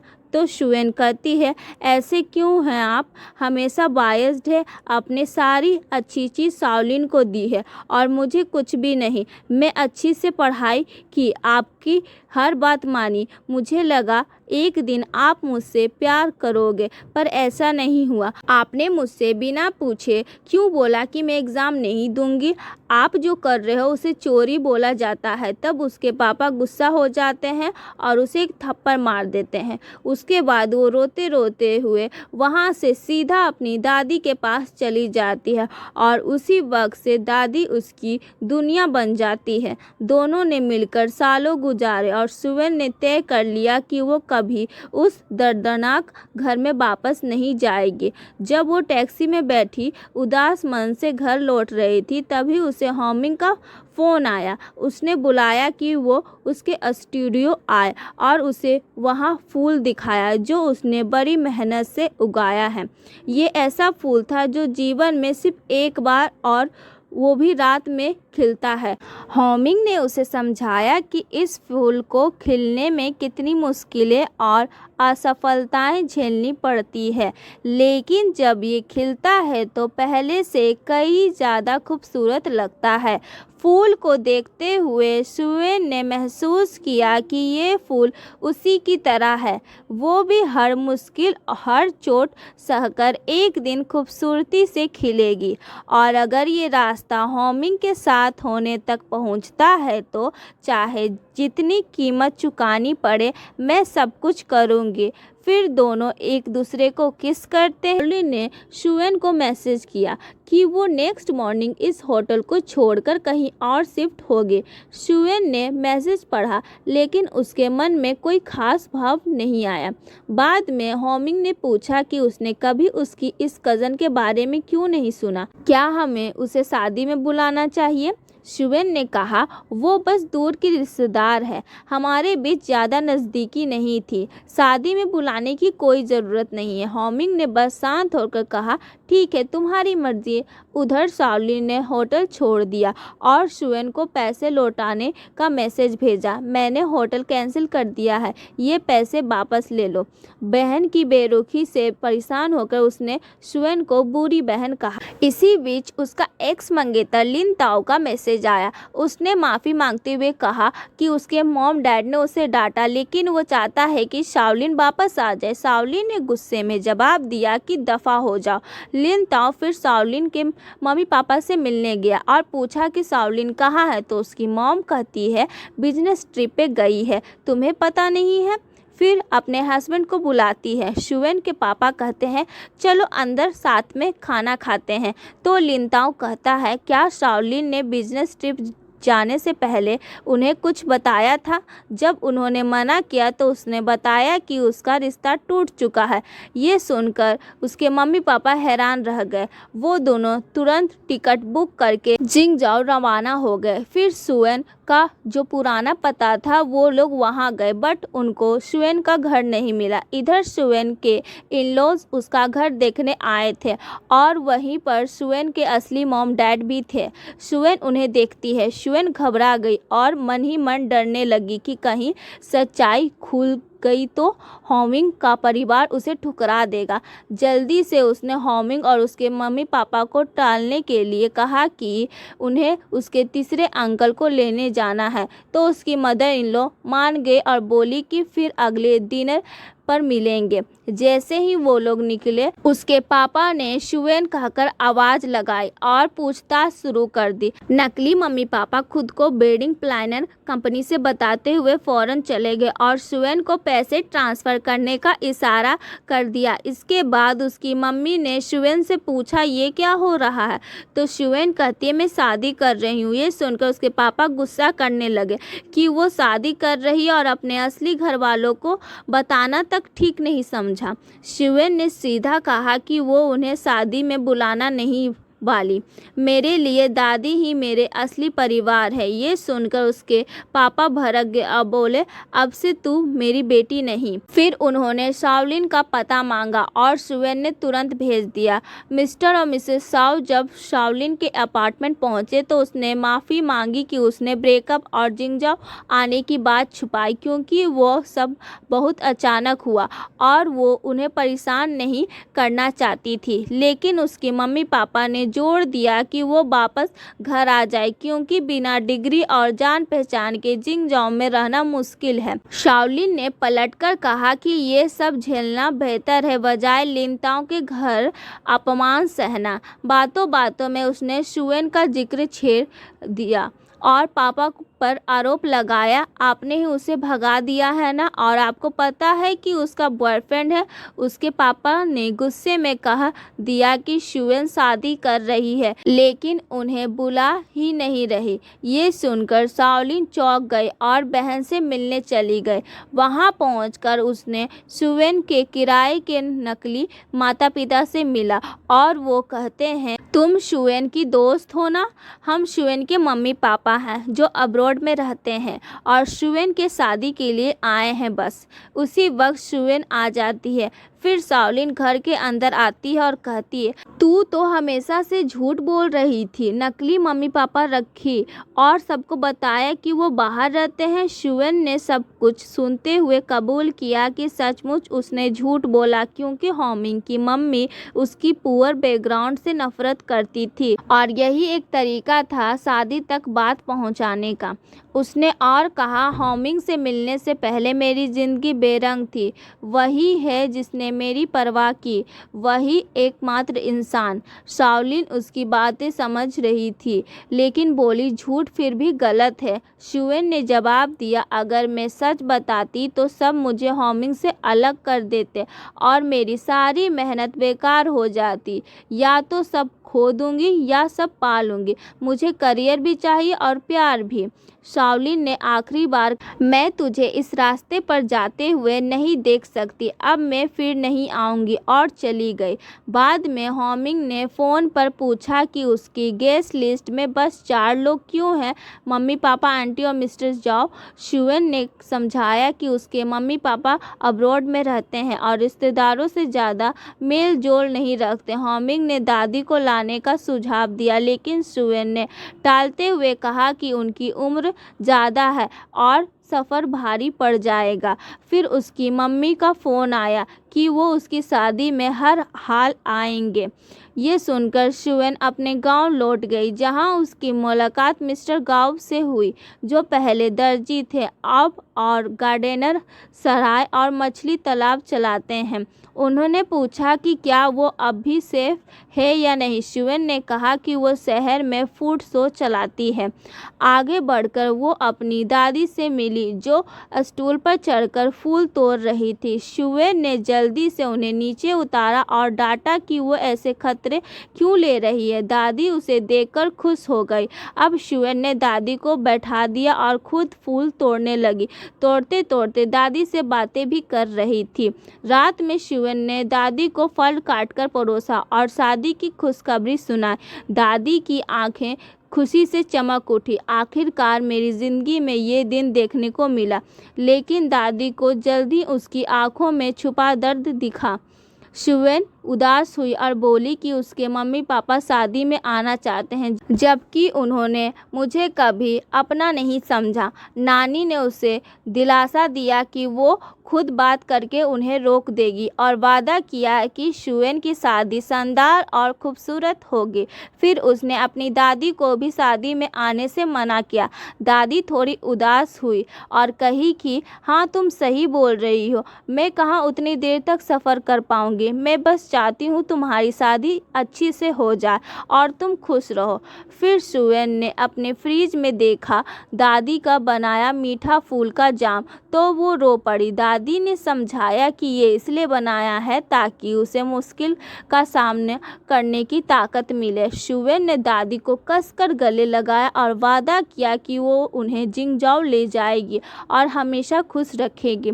फिर शुएन वापस जा रही होती है और याद करती है कैसे दादी हमेशा कहती थी, पढ़ाई ही तेरा जीवन का रास्ता बदलेगा। कैसे उन्होंने अपनी सारी जमा पूंजी उसकी पढ़ाई में दे दी। शुएन ने न्यू ईयर की रात भी याद की, जब उसने दादी से वादा किया था कि ग्रेजुएशन के बाद उन्हें जिंगजाओ ले जाएगी और शादी में सबसे आगे बैठाएगी।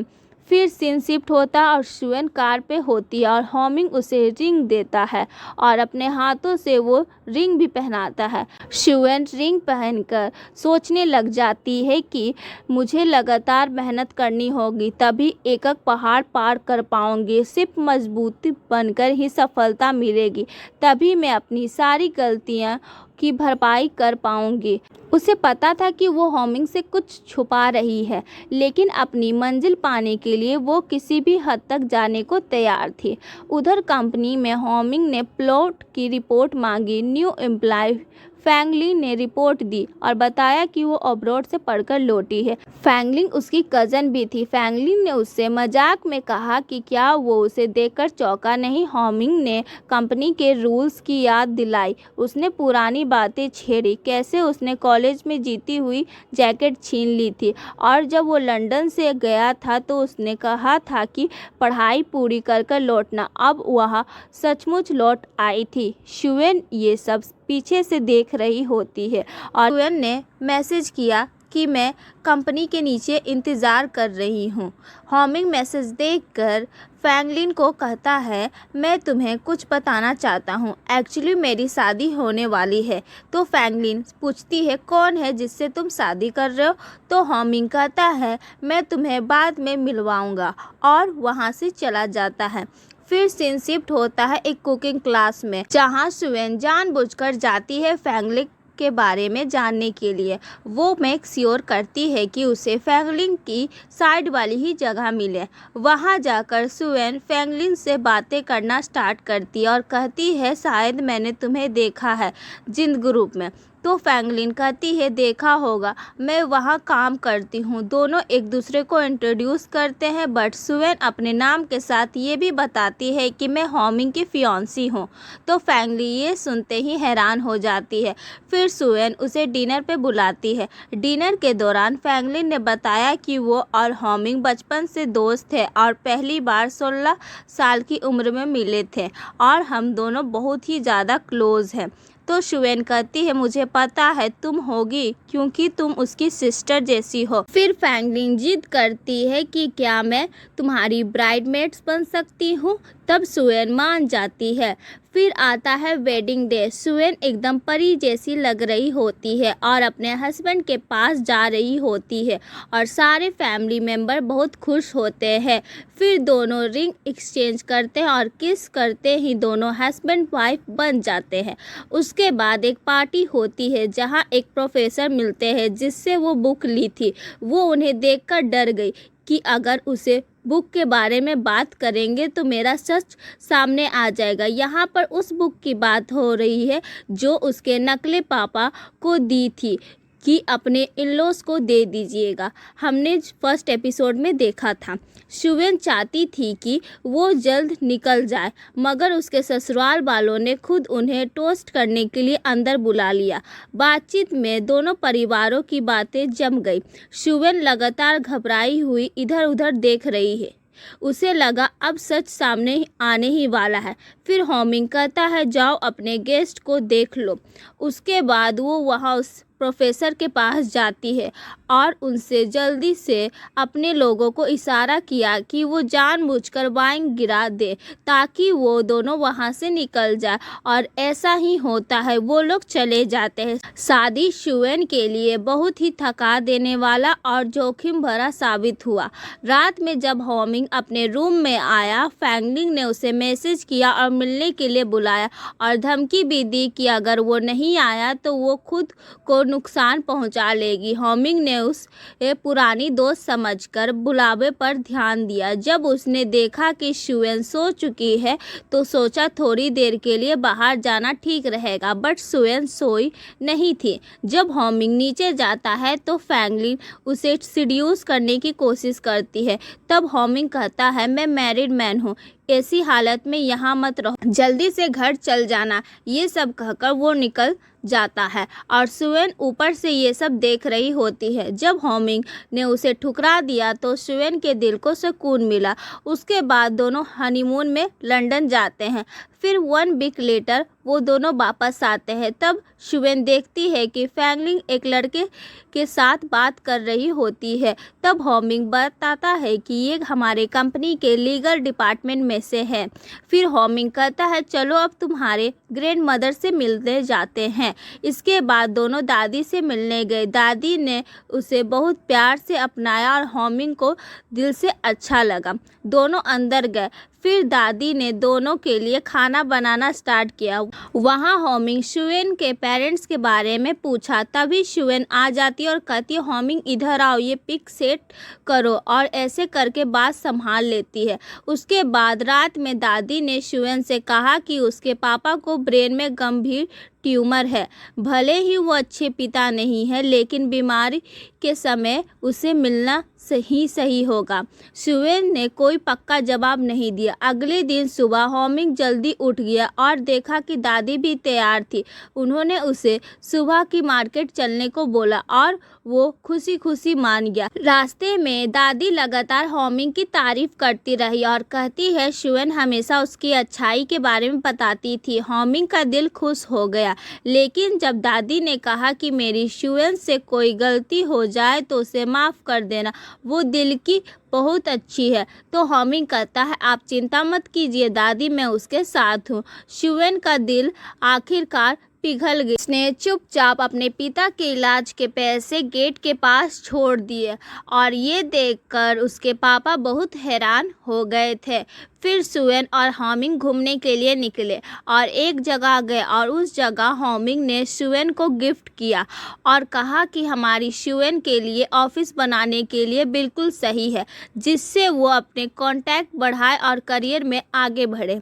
फिर दोनों घर के अंदर जाते हैं। वहाँ घर में बच्चों की ऊंचाई नापने का निशान देखकर शुएन को अपना बचपन याद आया। शुएन को याद आया कि बचपन में उसके परिवार ने हमेशा उसकी बहन की ऊंचाई नापी थी, उसकी कभी नहीं। तभी हॉमिंग ने शुएन की लिपस्टिक निकालकर उसकी हाइट नापी। ये देखकर शुएन बहुत खुश हो गए। उसे लगा कि बचपन के अधूरे सपना अब उसका पति पूरा कर रहा है। दोनों ने एक दूसरे की आंखों में गहराई से देखा और उस पल उनके बीच का रिश्ता और भी गहरा हो गया। शाओलिन मेकअप काउंटर पर काम कर रही थी। तभी उसने एक लड़के को देखा जिससे वो जानती थी, उसे बुलाने ही वाली थी। तभी एक कस्टमर ने उसे परेशान कर दिया। वो एक हफ्ते से लगातार अलग अलग प्रोडक्ट आजमा रही थी, लेकिन खरीदती कुछ भी नहीं थी। रोज शाम 5 बजे आकर फ्री मेकअप करके जाती थी। शाओलिन ने सख्ती से कहा कि नया नोटिस आ गया है, सिर्फ हफ्ते में 6 बार ट्रायल हो सकता है। तो वो लड़की कहती है मुझे तो नहीं पता था, अगर मुझे रोका तो मैं तुम्हारी शिकायत कर दूंगी। फिर रात में शाओलिन उस लड़की को डांटने के लिए जाने ही वाली थी। एक्चुअली वो लड़की उसकी रूममेट रहती है जो उसका मेकअप काउंटर पर आकर फ्री मेकअप लगाती है। तो शाओलिन सुनती है कि उसकी रूममेट अपनी माँ से बात कर रही है और कहती है कि मैं यहाँ ठीक हूँ और वो पैसे भी घर भेज रही है। माँ उसकी सेहत को लेकर चिंतित थी। फिर शाओलिन ने अपने रूममेट को कुछ नए मेकअप सैंपल दिए और कहा कि इन्हें घर पर इस्तेमाल करें, काम पर आकर बार बार ना मांगे। कुछ दिन बाद गोदाम में अकेले काम करते वक्त शाओलिन के ऊपर से सामान गिर गया और उसे चोट लग गई। मैनेजर उस समय फ़ोन पर होता है। फिर मैनेजर उसके पास आता है और हॉस्पिटल जाने को कहता है। उसकी रूममेट को बहुत चिंता हुई और उसके साथ वो भी हॉस्पिटल आई। फिर शाओलिन ने उसे जाने को बोला तो वो चली जाती है। उसके बाद वो डॉक्टर यू से चेकअप करवाती है। चेकअप करवाने के बाद डॉक्टर यू कहते हैं, बहुत दिन बाद मिले शाओलिन। ये सुनते ही शाओलिन हैरान हो जाती है। तब डॉक्टर यू अपना मास्क हटाते हैं तो शाओलिन देखती है कि ये डॉक्टर कोई और नहीं बल्कि यू इमिंग था। फिर फ्लैशबैक दिखते हैं जब यू इमिंग उस टाउन को छोड़कर सिटी जा रहा था और शाओलिन कहती है कि मैं तुमसे दूर कैसे रहूँगी, क्योंकि शाओलिन एक तरफा यू इमिंग को पसंद करती थी। फिर यू इमिंग उससे चेतावनी देता है कि 3 महीने तक भारी सामान ना उठाए वरना फिर से चोट लग सकती है। शाओलिन ने मजाक से कहा कि फॉलोअप विजिट करने के लिए वो फ्री में आएगी। फिर यू इमिंग ने उसकी बहन शुएन के बारे में पूछा। तभी फ्लैशबैक दिखाया कि हाई स्कूल में उसने शुएन से अपने प्यार का इजहार किया था, लेकिन उसने पढ़ाई का बहाना देकर उसे ठुकरा दिया था। प्रेजेंट में लौटते हुए उसने शाओलिन से अपनी बहन का नंबर मांगा। शाओलिन ने बताया कि वो काम में बहुत बिजी है। तभी उसने जिद किया कि शुएन को बुला लो। तब शाओलिन उसे बुला लेती है।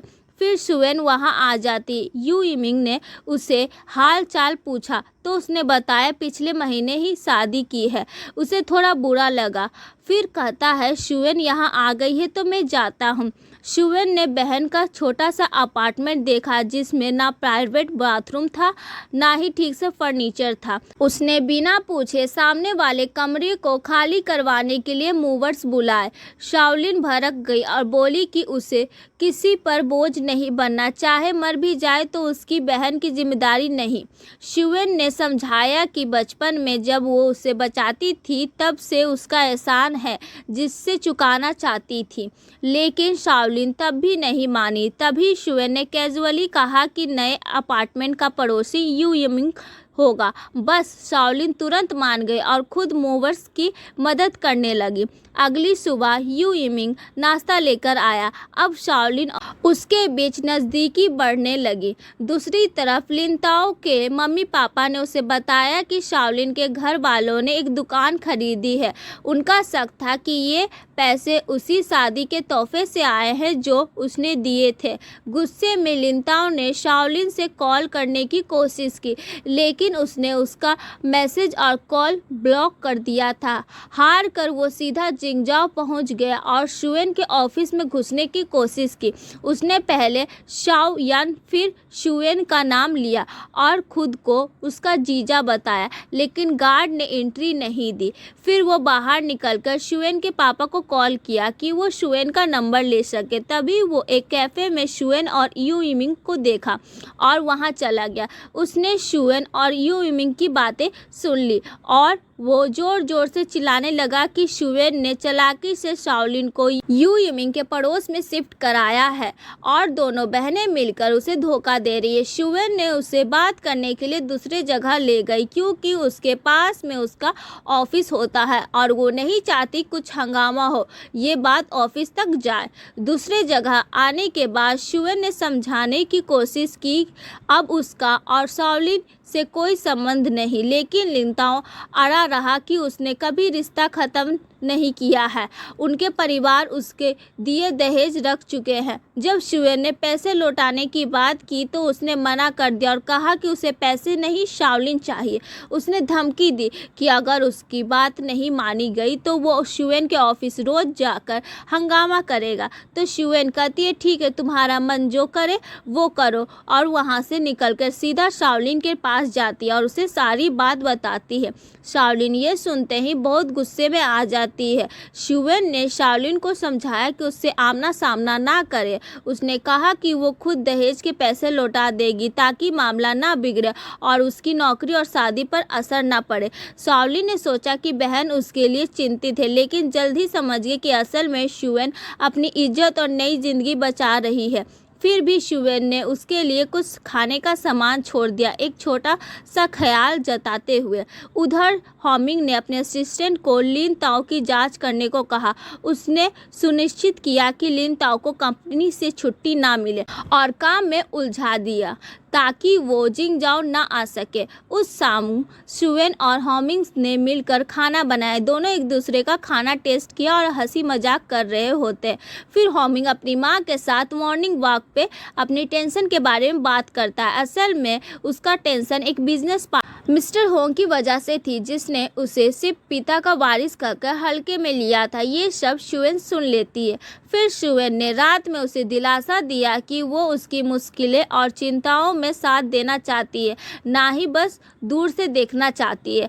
फिर उसने चुपचाप अपनी जान पहचान वाली मिंगलिंग से मिस्टर हुंग के बारे में जानकारी निकाली। मिंगलिंग ने बताया कि मिस्टर हुंग बेहतरीन मुश्किल इंसान है, लेकिन अपनी मरी हुई पत्नी से बहुत प्यार करते थे। उनकी पत्नी एक गंभीर बीमारी से गुजर गई थी। आज अपनी सास का ख्याल रखते हैं जो अल्जाइमर के आखिरी स्टेज में है और खुद नर्सिंग होम में रह रही है। शुवेन ने नर्सिंग होम में जाकर सामान डोनेट करने का बहाना बनाया और मिस्टर होंग की सास से मिलने की परमिशन मांगी। डायरेक्टर हान ने बोला कि उनकी हालत के कारण वे अक्सर चिड़चिड़ी हो जाती है। शुवेन ने देखा कि वो मिट्टी से सब्जी के बोल्स बना रही है, मानो वो अपनी बेटी के लिए खाना बना रही हो। ये देखकर शुवेन भावुक हो गया और तुरंत अपनी दादी को फ़ोन किया ताकि उनसे असली सब्जी बोल्स की रेसिपी सीख सके। दादी जैसे बता रही थी वो वैसे वैसे बोल्स बना रही होती है और शुवेन एक केक लेकर मिस्टर होंग की सासू माँ के पास जा रही होती है। वहाँ जाने के बाद शुवेन दादी से कहती है कि मैं आपके लिए केक लेकर आई हूँ। उस वक्त अपने हाथों से मिट्टी के गोले बनाने में मगन थी। शुवेन ने उनसे बात की और केक खिलाने की कोशिश करती है तो दादी पूछती है तुम कौन हो, तो शुवेन अपना नाम बताती है, बट दादी उसे चोर समझ जाती है और उसे चीज़ें फेंककर मारना स्टार्ट कर देती है। पर शुवेन तुरंत कहती है कि मैं आपके लिए वेजिटेबल्स बॉल्स लेकर आई हूँ, तो वो रुक जाती है और अपने कैबिनेट खोलकर एक बॉक्स निकालती है और उस बॉक्स के अंदर कुछ वेजिटेबल्स बॉल्स को गिनती है। फिर शुवेन उन्हें अपना वेजिटेबल बॉल्स देती है और केक भी खिलाती है। फिर पूरा समय उनके साथ बिताती है। वो महिला बेहद खुश हुई। दवा खाने में नखरा ना करे, इसलिए शुवेन ने खुद दवा खाने का नाटक किया। कभी कभी उनका दिमाग भटकता था, मगर दिल से वो समझ रही थी कि ये लड़की उनकी सच्ची परवाह कर रही है। शुवेन ने उनके बाल धोया और उस अपनी दादी की याद आ गई। कैसे दादी धीरे धीरे सो जाती थी जब वो उनके बाल धोती थी। वो दादी को ये बेहद अच्छा लगा। बाल धोते धोते अचानक वो उदास हो जाती और शुवेन को अपनी बेटी कहती और उसे अपने संभाल के रखे हुए वेजिटेबल्स बॉल्स देती है और कहती है इन्हें गर्म करके खाना और अपना ख्याल रखना। मिस्टर होंग ने जब देखा कि उसकी माँ इतनी सालों बाद इतनी खुश है तो वो बहुत ज़्यादा इम्प्रेस हो गया। उसने शुवेन को देखकर माना कि होमिंग ने सचमुच बहुत अच्छी और नेक इंसान से शादी की है। फिर एक दिन वो होमिंग गोल्फ खेलने गए। वहाँ उन्हें बात किया कि कैसे शुवेन ने मेरी सासू माँ का ख्याल रखा और फिर कहते हैं कि आज सिर्फ गोल्फ खेलेंगे, काम की बात नेक्स्ट डे करेंगे। इधर शिनसुई को खबर मिली कि एक औरत ने 3 आदमियों से शादी के नाम पर धोखा दिया। तस्वीर देखकर उसे हैरानी हुई क्योंकि उसमें शुवेन के मम्मी पापा भी दिख रहे थे। उसे अजीब लगा क्योंकि शुवेन ने अब तक सिर्फ अपनी दादी का ही जिक्र किया था। फिर अचानक ये पापा अब्रोड में कहाँ से आ गए। उसने फिर मिस्टर जाओ से शुवेन की वेडिंग फ़ोटो देखने के लिए मांगा तो मिस्टर जाओ अपना फ़ोन दे देते हैं देखने के लिए और वो चुपके से शुवेन की शादी की तस्वीर अपने फ़ोन में ले लेती है। फिर उसके नकली पापा को ब्लैकमेल करके अपने साथ मिला लिया। उसके बाद शुवेन से साफ कहा कि वो एक ऐसा एक्सपोज प्रोग्राम रख रही और उस डेमो प्रोग्राम में एज अ गेस्ट इनवाइट किया। उसी वक्त शुएन एक न्यूज़ एंकर प्रोग्राम की रेस में थी। फिर प्रोग्राम स्टार्ट होता है और शुएन वहां आती है एज अ गेस्ट और उसके नकली फादर भी आ जाते हैं। शुएन समझ गई कि उसकी दुश्मन उसे एक्सपोज करना चाहती है। दोनों सालों से कॉम्पिटिटर थे और एक दूसरे की हर चाल जानते थे। नकली पिता को देखकर शुएन हड़बड़ा गई और शुन सुई ने सबके सामने उस पर तेज सवालों की बौछार शुरू कर दी। वहाँ जितने भी लोग थे एक दूसरे से बातें करने लगे। दोनों सच में मिलते जुलते हैं। देखते देखते शुएन पर शक होने लगा और सबकी नज़रें उस पर टिक गई। शुन सुई अपनी चाल पर खुश होकर मान बैठी कि उसने शुएन को पूरी तरह से फंसा लिया है। लेकिन अचानक हालत पलट गई। वो नकली पिता अपना मन बदल बैठे। उसने चश्मा उतारा और कहा कि हाँ, चेहरा मिलता है, लेकिन ये सब बस एक काम था। कुछ बड़े घरों के लिए कभी कभी उसे दिखावे के लिए बुलाया जाता है और बाकी शादी वाले धोखे में शामिल हो गए थे। उसने साफ कह दिया कि वो शुएन को जानता तक नहीं और ये उनकी पहली मुलाकात है। शुन सुई गुस्से में पागल हो गए। उसे लगा दोनों ने मिलकर उसे धोखा दिया। शुएन ने सीधे उसके चेहरे पर पानी फेंककर और वहां से निकल गई। असल में शुएन पहले से जानती थी कि ये दिन आने वाला है। उसने पहले ही उस नकली पिता के साथ प्लान बना लिया था। शुन सुई को उम्मीद नहीं थी कि उसका दाव उसी पर उल्टा पड़ेगा और उसे डायरेक्टर ने भी बहुत डांटा। बाद में शुएन ने शुन सुई से मुलाकात की। शुन सुई गुस्से में थी। उसे लगा कि शुएन एक चालाक लड़की है जो किसी भी हद तक जा सकती है। तभी हॉमिंग आया और शुएन ने जानबूझकर शुन सुई को भड़काया ताकि वो उस पर हाथ उठा दे। नतीजा यही हुआ कि शुन सुई को हॉमिंग ने तुरंत सस्पेंड करवा दिया। शुएन का न्यूज़ एंकर के रूप में करियर लगातार बढ़ रहा था। उसने हाल ही में ग्लोबल मार्केट पर एक सेगमेंट एंकर किया जिसमें उसने NSDAQ के रिकॉर्ड के बारे में बताया। शुएन के ससुराल वाले ये न्यूज़ देख ही रहे होते हैं। हॉमिंग की मॉम और उसके पापा दोनों उसकी तारीफ करते हैं। फिर हॉमिंग की मॉम उसे पास बुलाती है और उसे एक रूबी नेकलेस देती है और कहती है ये नेकलेस उसकी स्क्रीन पर नए इमेज के साथ बहुत सूट करेगा और फिर उस नेकलेस को शुएन को पहनाती है। उसी वक्त हॉचिन, हॉमिंग का छोटा भाई, आ जाता और कहता है अगले सैटरडे को मेरी हॉर्स राइडिंग है, आप लोग आएंगे? तब सब मना कर देते हैं। तब हॉचिंग कहता है ठीक है, मैं आपके लिए थोड़ी ना इम्पोर्टेंट हूँ और ये कहकर जाने लगता है। तो शुएन कहती है क्या मैं चलूँ तुम्हारे साथ? तो वो कुछ नहीं कहता और चला जाता है। नेक्स्ट डे हॉमिंग की मॉम को हॉचिंग के टीचर का मैसेज मिला कि PA क्लास में हॉचिंग फिर से झगड़ कर बैठा है और किसी स्टूडेंट को चोट पहुँचा दी है जिसके मम्मी पापा स्कूल में पनिशमेंट की डिमांड कर रहे हैं। हॉमिंग की मॉम परेशान हो गई क्योंकि हॉचिंग की बदमाशी लगातार बढ़ रही थी और उनका खुद का शेड्यूल भी बिजी था। उन्होंने शुएन को हॉचिंग के स्कूल के मैटर में रिस्पॉन्सिबल ठहराया और कहा कि अब हॉमिंग की वाइफ होने के नाते वो हॉचिंग की देखभाल करे। शुएन ने बोला ठीक है और उसने नंबर ले लेती है। फिर शुएन को एक टीचर का डायरेक्ट मैसेज आया कि चोट लगे हुए बच्चे के पेरेंट्स स्कूल ऑफिस में इंतजार कर रहे हैं। स्कूल पहुंचकर टीचर ने बताया कि दूसरे पेरेंट्स केस फाइल नहीं कर रहे, लेकिन उसे अपने बिहेवियर को सही करना होगा। फिर शुएन हॉचिंग के पास जाकर पूछती है क्या हुआ है, बट हॉचिंग उसे कुछ नहीं बताता और वहां से निकल जाता। घर लौटकर हॉमिंग की मॉम और हॉमिंग के फादर ने सोचा कि हॉमिंग को अब्रॉड भेज दिया जाए क्योंकि उसका गुस्सा उसके बस के बाहर है। शुएन ने कहा कि हॉचिंग सिर्फ 12 साल का है और बिना फैमिली की देखभाल के भटक सकता है, लेकिन हॉमिंग की मॉम ने कहा कि इसे उसे कठोर होने के लिए सीखने का मौका मिलेगा। हॉमिंग ने सुझाव दिया कि पहले हॉचिंग की राय ले। हॉमिंग की मॉम ने हॉमिंग को दोषी ठहराया कि उसने अपने छोटे भाई को बिगाड़ दिया है। असल में हॉचिंग ये सब सुन रहा था क्योंकि वह स्कूल से जल्दी आ गया था। हॉचिंग ने शुएन को जिम्मेदार ठहराया और कहा कि उसने सबको अपने साइड में कर लिया है ताकि उसे अब्रॉड भेजा जा सके। शुएन ने कहा कि हाँ, मैंने सबको अपने दीवाना बना लिया है। हॉचिंग ने विरोध करते हुए कहा कि वो कभी अब्रॉड नहीं जाएगा और अंत तक लड़ेगा। शुएन ने समझाया कि वो उसकी भाभी होने के नाते कभी उसे नुकसान नहीं पहुंचाएगी और उसे उतना ही प्यार करती है जितना उसके मम्मी पापा करते हैं। होचिंग ने बेरुखी जताते कहा कि तुम्हारे आने से पहले उसके भाई हर दिन उसके साथ समय बिताते थे। शुएन ने उससे वादा किया कि अगर वो अच्छा बिहेव करे और आगे किसी झगड़े में ना पड़े तो वो होमिंग को उसके साथ ज़्यादा समय बिताने का रास्ता ढूंढेगी ताकि उसे अब्रोड ना भेजा जाए। इसी बीच शुएन का करियर आगे बढ़ रहा था। उसके डायरेक्टर ने बताया कि जिंद ग्रुप ने उसे उनके नए डिस्ट्रिक्ट डेवलपमेंट प्रोजेक्ट को एक्सक्लूसिव कवर करने का मौका दिया है, जो बहुत बड़ा और बहुत अच्छा है। थोड़ी देर बाद उसके असिस्टेंट ने बताया कि मिस्टर जाओ उसके लिए नीचे इंतजार कर रहे हैं, तो शुएन उससे मिलती है। शुएन उसे 6 साल पहले मिली।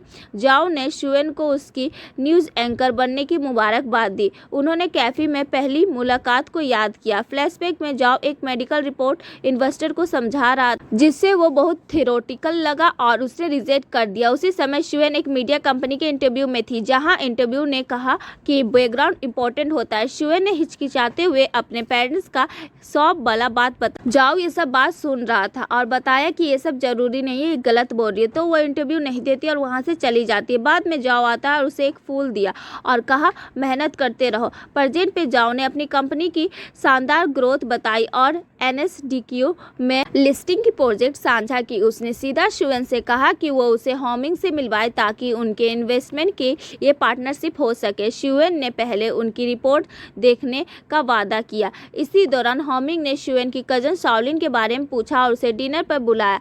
शुएन ने शाओलिन को ध्यान से बोलने को कहा।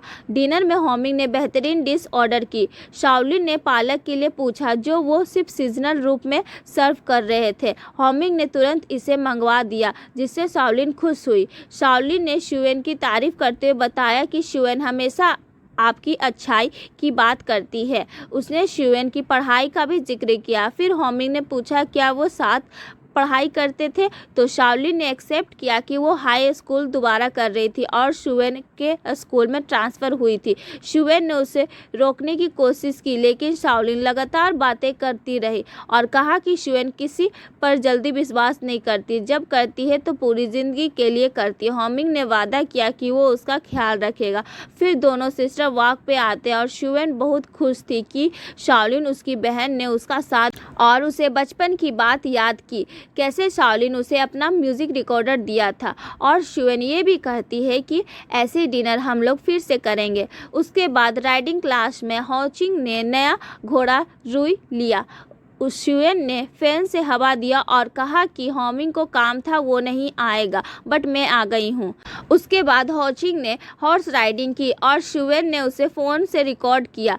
होचिंग राइड करते करते गिर गया और उसे चोट लग गई। हॉस्पिटल में होमिंग की मॉम और होमिंग के पिता मौजूद होते हैं। होमिंग की मॉम ने उसे हर्बल सूप पिला रही थी और पिता ने राइडिंग क्लब को दोषी ठहराया और कहा कि मैं तुम्हारे लिए दूसरा कोच ढूंढ दूंगा। फिर शुएन आती है केयर टेकर को लेकर और होमिंग की मॉम उससे बात करती है और सब कुछ समझा देती है। फिर होमिंग और उसके मम्मी पापा दोनों वहाँ से चले जाते हैं। होचिंग उनके जाने के बाद सब चीज़ें केयर टेकर पे फेंक देता है। केयर टेकर डर के भाग जाती है। शुएन उसे रोकने की कोशिश करती बट वो नहीं रुकती। फिर शुएन गिरी हुई चीज़ों को उठाती है। तब होचिंग कहता है तुम भी यहाँ से चली जाओ, तो शुएन कहती है मैं नहीं जाऊँगी और नीचे उतरो और मुझे भगा दो। तब होचिंग नीचे उतरने की कोशिश करता है बट उसके पैर में दर्द होने लगता है। तब शुएन कहती है होमिंग मम्मी पापा ने मुझे तुम्हारी देखभाल करने के लिए बोला है, तो 4 वीक तक तुम्हें मेरे साथ अच्छा बिहेव करना होगा, वरना तुम सफ़र करोगे। होचिंग उससे कहा कि अच्छा तुम मेरी देखभाल करोगी तो मेरे लिए पानी लेकर आओ। शुएन उसे पानी देती है तो वो कहता है मुझे गर्म पानी दो। तब शुएन कहती है ये हॉस्पिटल है, पीना है तो पियो। फिर होचिंग ने उसे खाना मांगा तो शुएन वो भी ला के देती है, तो वो बोला ये खाना मुझे नहीं खाना। तो शुएन कहती है खाने का मन है खाओ वरना छोड़ दो। तब होचिंग गुस्से में कहता है जब मेरे भैया यहाँ थे तो तुम मुझे अच्छे से ट्रीट करती थी और अब चले गए तो मुझे भूली कर रही हो। इसके जवाब में शुएन कहती है जब तुम्हारे भाई यहाँ थे तो एंजल बन रहे थे और जब चले गए तो तुम मुझे भूली कर रहे हो। फिर होचिंग के पेट में दर्द होने लगता है। शुएन कहती है नाटक मत करो, तो होचिंग कहता नाटक नहीं कर रहा।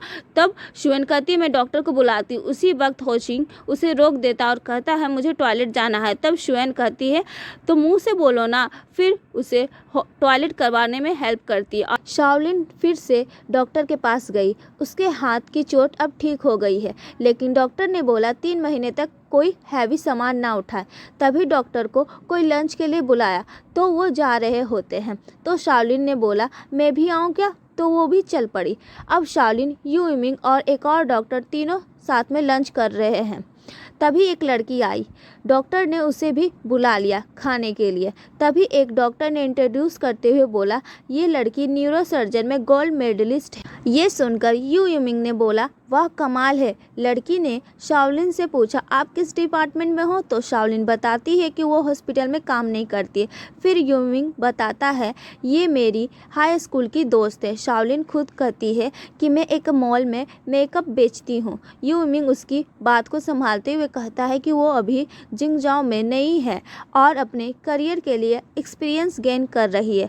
वो लड़की मेकअप में अपनी दिलचस्पी लगाती है और कहती है कि वो ट्यूटोरियल देखकर भी ठीक से मेकअप नहीं कर पाती है। ये सुनकर शाओलिन को एक और मौका मिलता है। वो तुरंत उसे अपने स्टोर पर आने का इनवाइट देती है और कहती है कि मैं तुम्हारी मेकअप कर दूंगी। ये सुनकर वो लड़की बहुत खुश होती है और वो सब एक दूसरे का वीचैट अकाउंट ले लेते हैं।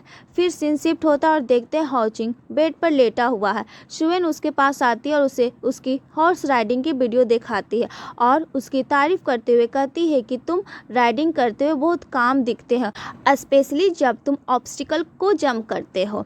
वो उसकी तुलना उसके फेवरेट हॉर्स राइडर से करती है। आगे शुएन उसे एडवाइस देती है कि फ्यूचर में उसे अपने कोच से ट्रेनिंग के वीडियो रिकॉर्ड करने के लिए कहना चाहिए ताकि वो अपनी वीकनेसेस को देख सके और उनमें इम्प्रूवमेंट कर सके। होचिंग जो अब तक उससे नाराज़ था उसकी बातों को ध्यान से सुनता है। शुएन उस वीडियो देखने के लिए छोड़ देती है और कहती है कि वो और पिक्चर क्लिक करेगी। रात में होमिंग हॉस्पिटल में शुएन से मिलने आता है। शुएन उसे एक बात बताती है होच जानबूझकर घोड़े से गिर गया है। होमिंग ये सुनकर हैरान हो जाता है। शुएन उसे समझाती है होचिंग अपने फैमिली का ध्यान अट्रैक्ट करने की कोशिश कर रहा था। वो कहती है कि जब भी वो तुम्हारे या तुम्हारे पेरेंट्स के साथ होता है तो वो बहुत हैप्पी रहता है, लेकिन जब तुम चले जाते हो तो बहुत अपसेट हो जाता है। शुएन होमिंग से रिक्वेस्ट करती है कि वो अपने पेरेंट्स से होचिंग को अब्रॉड भेजने के डिसीजन पर रीथिंक करने के लिए कहे। होमिंग उसकी बात से पूरी तरह एग्री हो जाता है और प्रॉमिस करता है कि वो अब होचिंग को अब्रॉड नहीं भेजेगा। ये सब बातें होचिंग भी सुन रहा होता है। अब शाओलिन को देखते हैं जहां उसे उसकी मैनेजर प्रमोशन के लिए शॉर्ट लिस्ट होने की न्यूज़ देती है। मैनेजर उसकी बहुत तारीफ करती है कि उसने बहुत जल्दी टॉप रीजनल रैंकिंग अचीव की है और उसके मेकअप स्टाइल ऑनलाइन वायरल हो गए हैं। लेकिन बाद में जब प्रमोशन के लिए फाइनल डिसीजन लिया जा रहा होता है तो एक ऑफिसर कहता है कि शाओलिन की एजुकेशन का लेवल बहुत लो है, इस वजह से उसे प्रमोशन नहीं मिलता है। जब उसके कोवर्कर उससे पूछते हैं कि क्या वो डिसअपॉइंटेड है तो शाओलिन ब्रेवली जवाब देती है कि वो इसके बारे में भूल गई है। फिर वो युमिंग से मिलने जाती है और वो उसे बताती है कि प्रमोशन में फेल होने के बाद उसने अपनी पढ़ाई जारी रखने का डिसीज़न लिया है ताकि वो अपनी क्वालिफिकेशन बढ़ा सके। उसने इसके लिए एक नया लैपटॉप भी खरीदा है।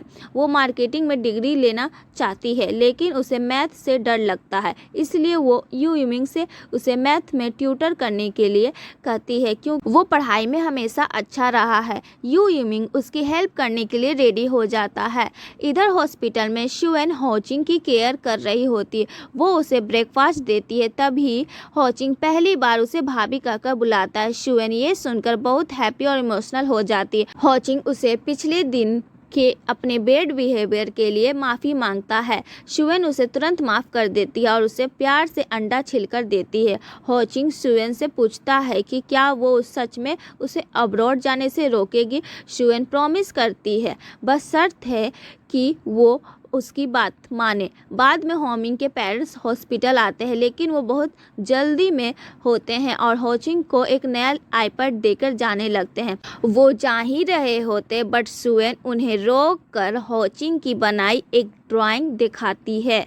उस ड्राइंग में पेरेंट्स के फेस की जगह स्मार्टफोन बने होते हैं और एक दूसरी ड्राइंग में होचिंग अकेला होता है। सुएन उन्हें समझाती है कि होचिंग को टॉयज नहीं बल्कि उनके टाइम और लव की ज़रूरत है। वो कहती है कि चाइल्डहुड बहुत शॉर्ट होता है और अपने पेरेंट्स के साथ सबसे प्रीशियस टाइम होता है। उनकी बातों का होमिंग के फादर पर गहरा असर होता है। वो तुरंत अपनी मीटिंग कैंसिल कर देते हैं और अपने बेटे के साथ टाइम स्पेंड करने का फैसला करते हैं। फिर सब फैमिली होचिंग के साथ खुशी से टाइम स्पेंड कर रहे होते हैं।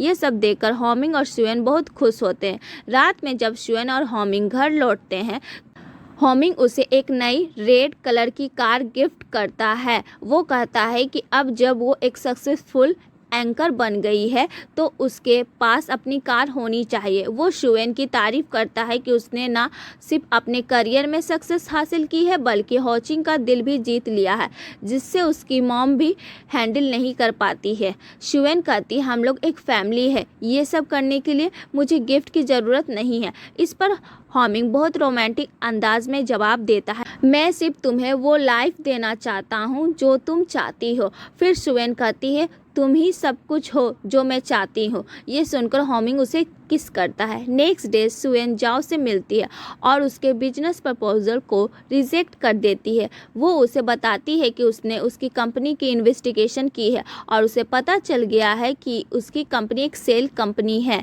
जिसके एम्प्लॉय भी हायर्ड है। वो कहती है कि जाओ इन्वेस्टर से पैसे ठगने के लिए ये सब कर रहा है।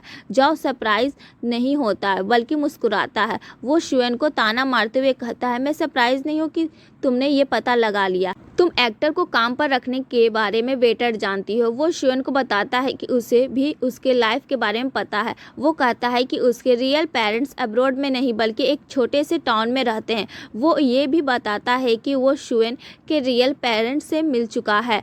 जाओ सुएन को ब्लैकमेल करते हुए कहता है कि अगर सुएन उसकी मदद नहीं करेगी तो वो उसका सीक्रेट खोल देगा।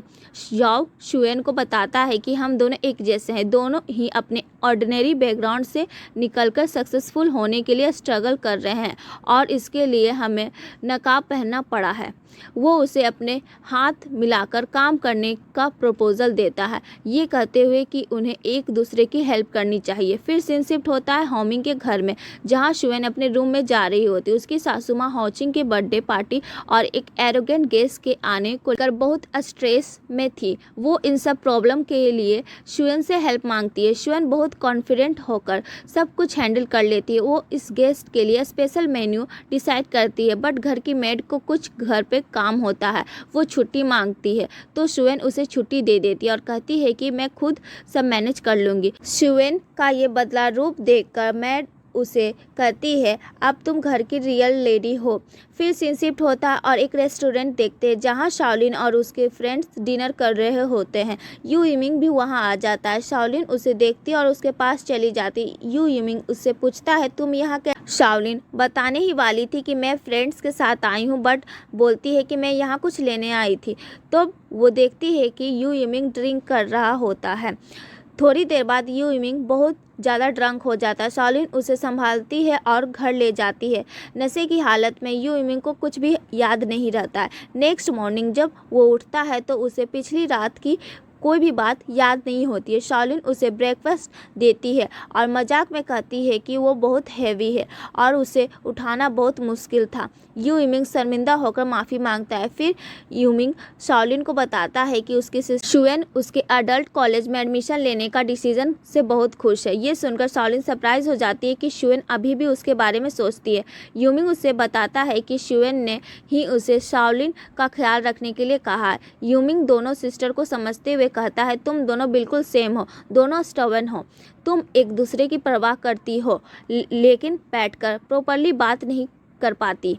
वो उम्मीद करता है कि एक दिन वो दोनों ओपन होकर एक दूसरे से बात कर पाए। फिर सीन शिफ्ट होता है होमिंग के घर में, जहाँ होमिंग की मॉम की फ्रेंड अपने एक यंग और सक्सेसफुल दोस्त जाओ को उसकी सासू माँ से इंट्रोड्यूस कराने लाती है। जब शुएन और जाओ आमने सामने होते हैं तो वो दोनों एक दूसरे को पहचानने के बावजूद स्ट्रेंजर की तरह बिहेव करते हैं। इससे शुएन अनकंफर्टेबल फील करती है। जाओ तुरंत उसकी सासू माँ को अपनी बातों से इम्प्रेस करने की कोशिश करता है। वो अपनी टेक कंपनी के बारे में बड़ी बड़ी बातें करता है और उनके डिज़ाइनर आउटफिट की तारीफ करके ये दिखाता है कि वो उनके सोशल सर्कल को समझता है और उनकी चॉइस की वैल्यू करता है। शुएन ये सब देखकर बहुत ऑकवर्ड फील करती है और बहाना बनाकर वहाँ से हट जाती है।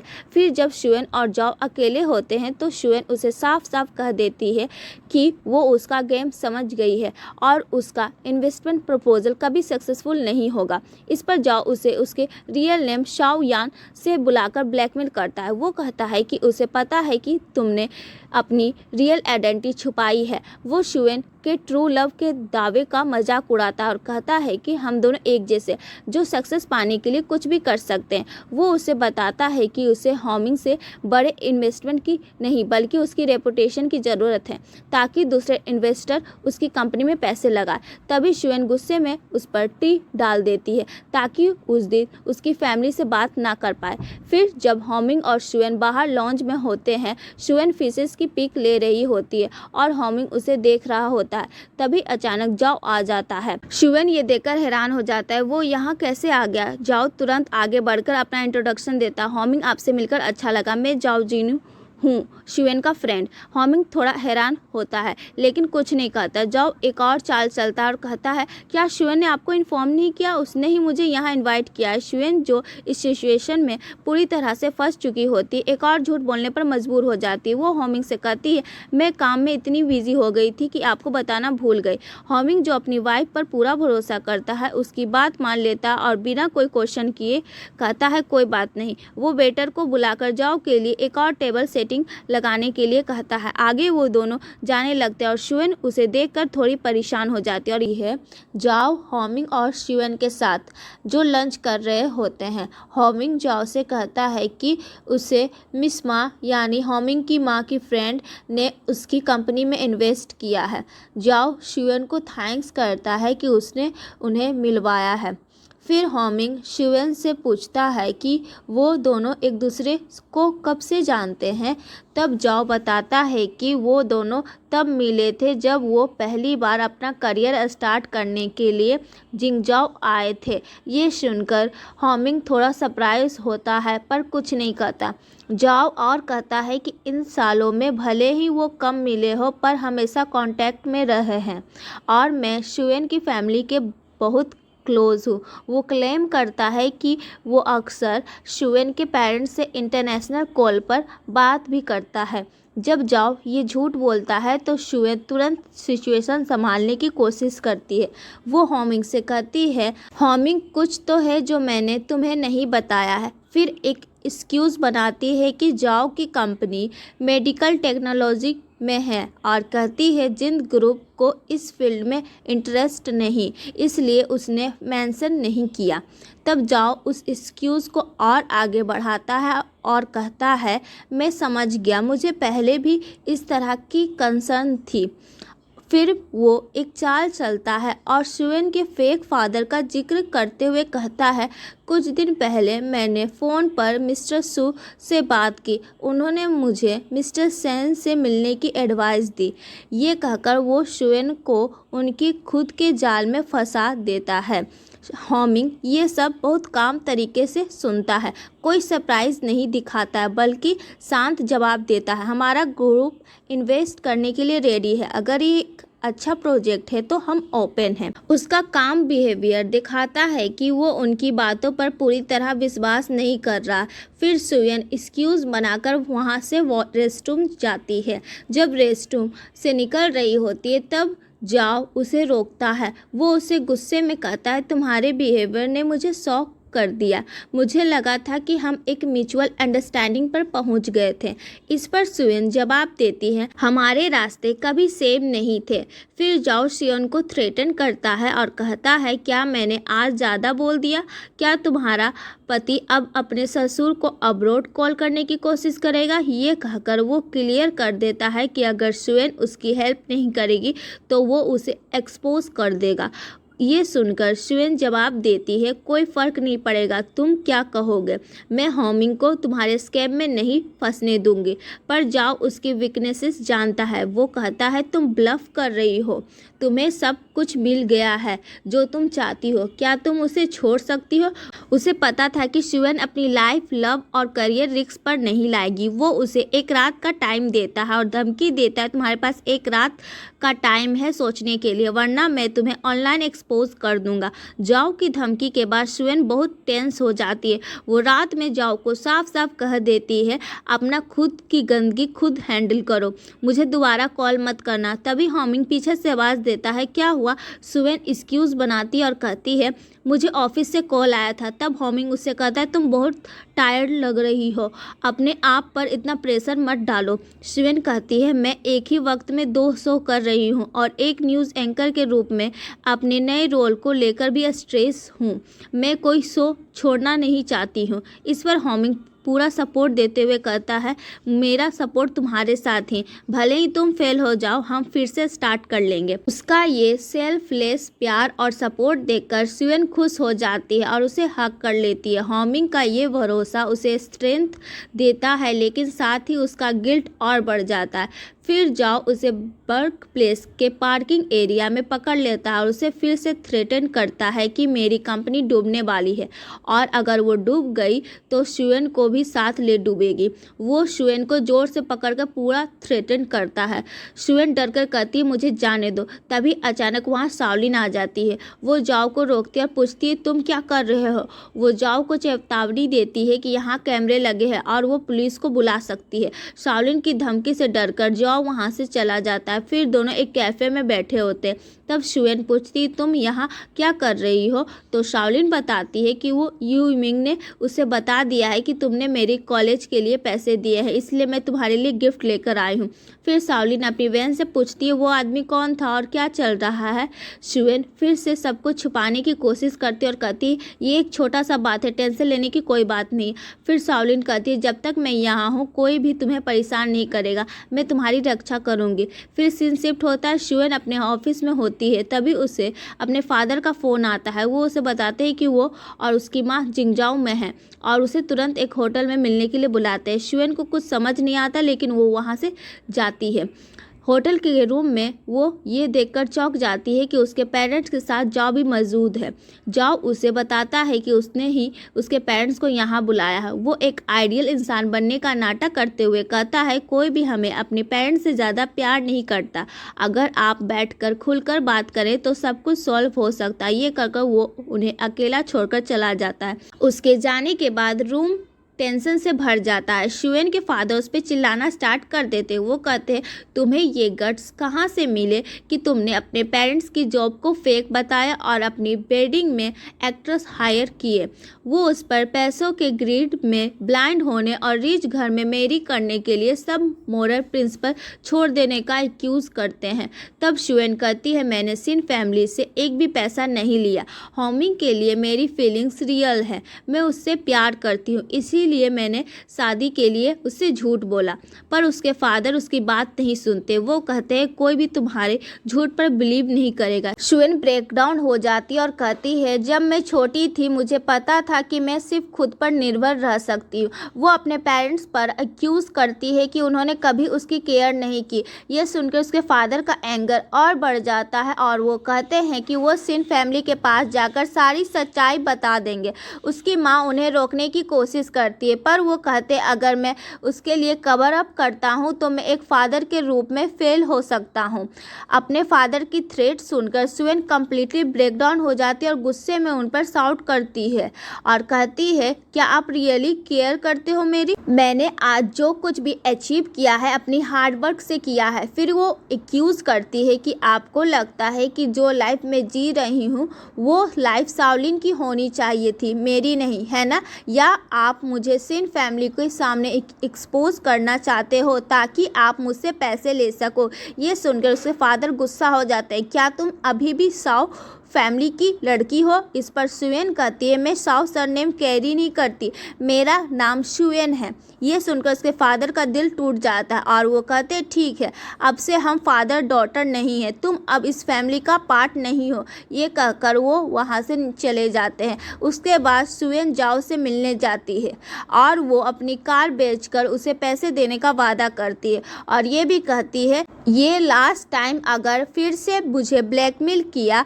तो मैं पुलिस को फ़ोन कर दूंगी। उसी वक्त हॉमिंग का कॉल आता है, उसे गोल्फ खेलने के लिए बुलाता है। तब जाओ कहता है, मेरे साथ आपकी वाइफ भी है, वो भी आना चाहती है। फिर गोल्फ फील्ड पर हॉमिंग के सामने अपनी कंपनी का प्रपोजल रख हॉमिंग उसकी बात सुनता है और कहता है कि वो इस पर कंसीडर करेगा। जाओ के जाने के बाद सुएन तुरंत हॉमिंग से रिक्वेस्ट करती है, प्लीज़ इसमें इन्वेस्ट मत करो, मैं उसकी इतनी क्लोज नहीं हूँ। तब हॉमिंग कहता है, मैं वैसे भी कंपनी का मनी यूज़ नहीं करूँगा, मैं दूसरे इन्वेस्टर ढूंढ लूँगा, मैं इसे हैंडल कर सकता, मुझ पर ट्रस्ट करो। उसकी बातों से लगता है कि उसे पहले से जाओ के इंटेंशन पर डाउट था। फिर सीन शिफ्ट होता है और हॉमिंग के ऑफिस देखते हैं।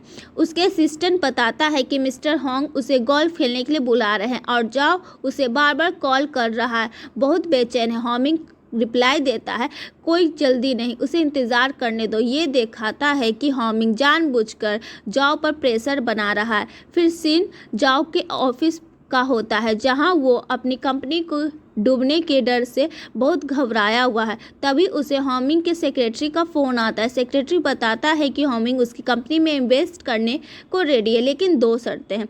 फर्स्ट, उसे 6% एक्स्ट्रा रिटर्न चाहिए। दूसरा, ये इन्वेस्टमेंट जिंद ग्रुप की तरफ से नहीं बल्कि हॉमिंग की तरफ से पर्सनल होगा और पैसा 3 मंथ में इंस्टॉलमेंट में दिया जाएगा। जो जाओ पूरी तरह से फंसा हुआ था वो तुरंत सारी शर्त मान लेता है। हॉमिंग की ये क्लेवर मूव होती है। पर्सनली इन्वेस्ट करके वो अपनी कंपनी को किसी भी लीगल रिस्क से दूर रखता है और इंस्टॉलमेंट में पैसे देकर वो जाओ को अपने कंट्रोल में रखता है। 4 मंथ बीत जाते हैं। सुएन अपने करियर में और सक्सेसफुल हो जाती है, पर वो हैरान होती है कि जाओ अचानक गायब हो गया क्योंकि उसने 4 मंथ से उसे कोई भी मैसेज नहीं भेजा है। एक शाम जब सुएन और हॉमिंग घर पर डिनर कर रहे होते हैं तो हॉमिंग उसे दिखाता है कि न्यूज़ में जाओ अरेस्ट हो गया क्योंकि उसने फाइनेंस फ्रॉड किया था।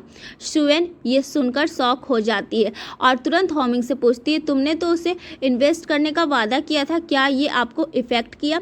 हॉमिंग कहता, नहीं, मैंने सुना था कि वो एक गैम्बलिंग एडिक्टेड था, इसलिए मैंने पहले ही कॉपरेशन ख़त्म कर दिया।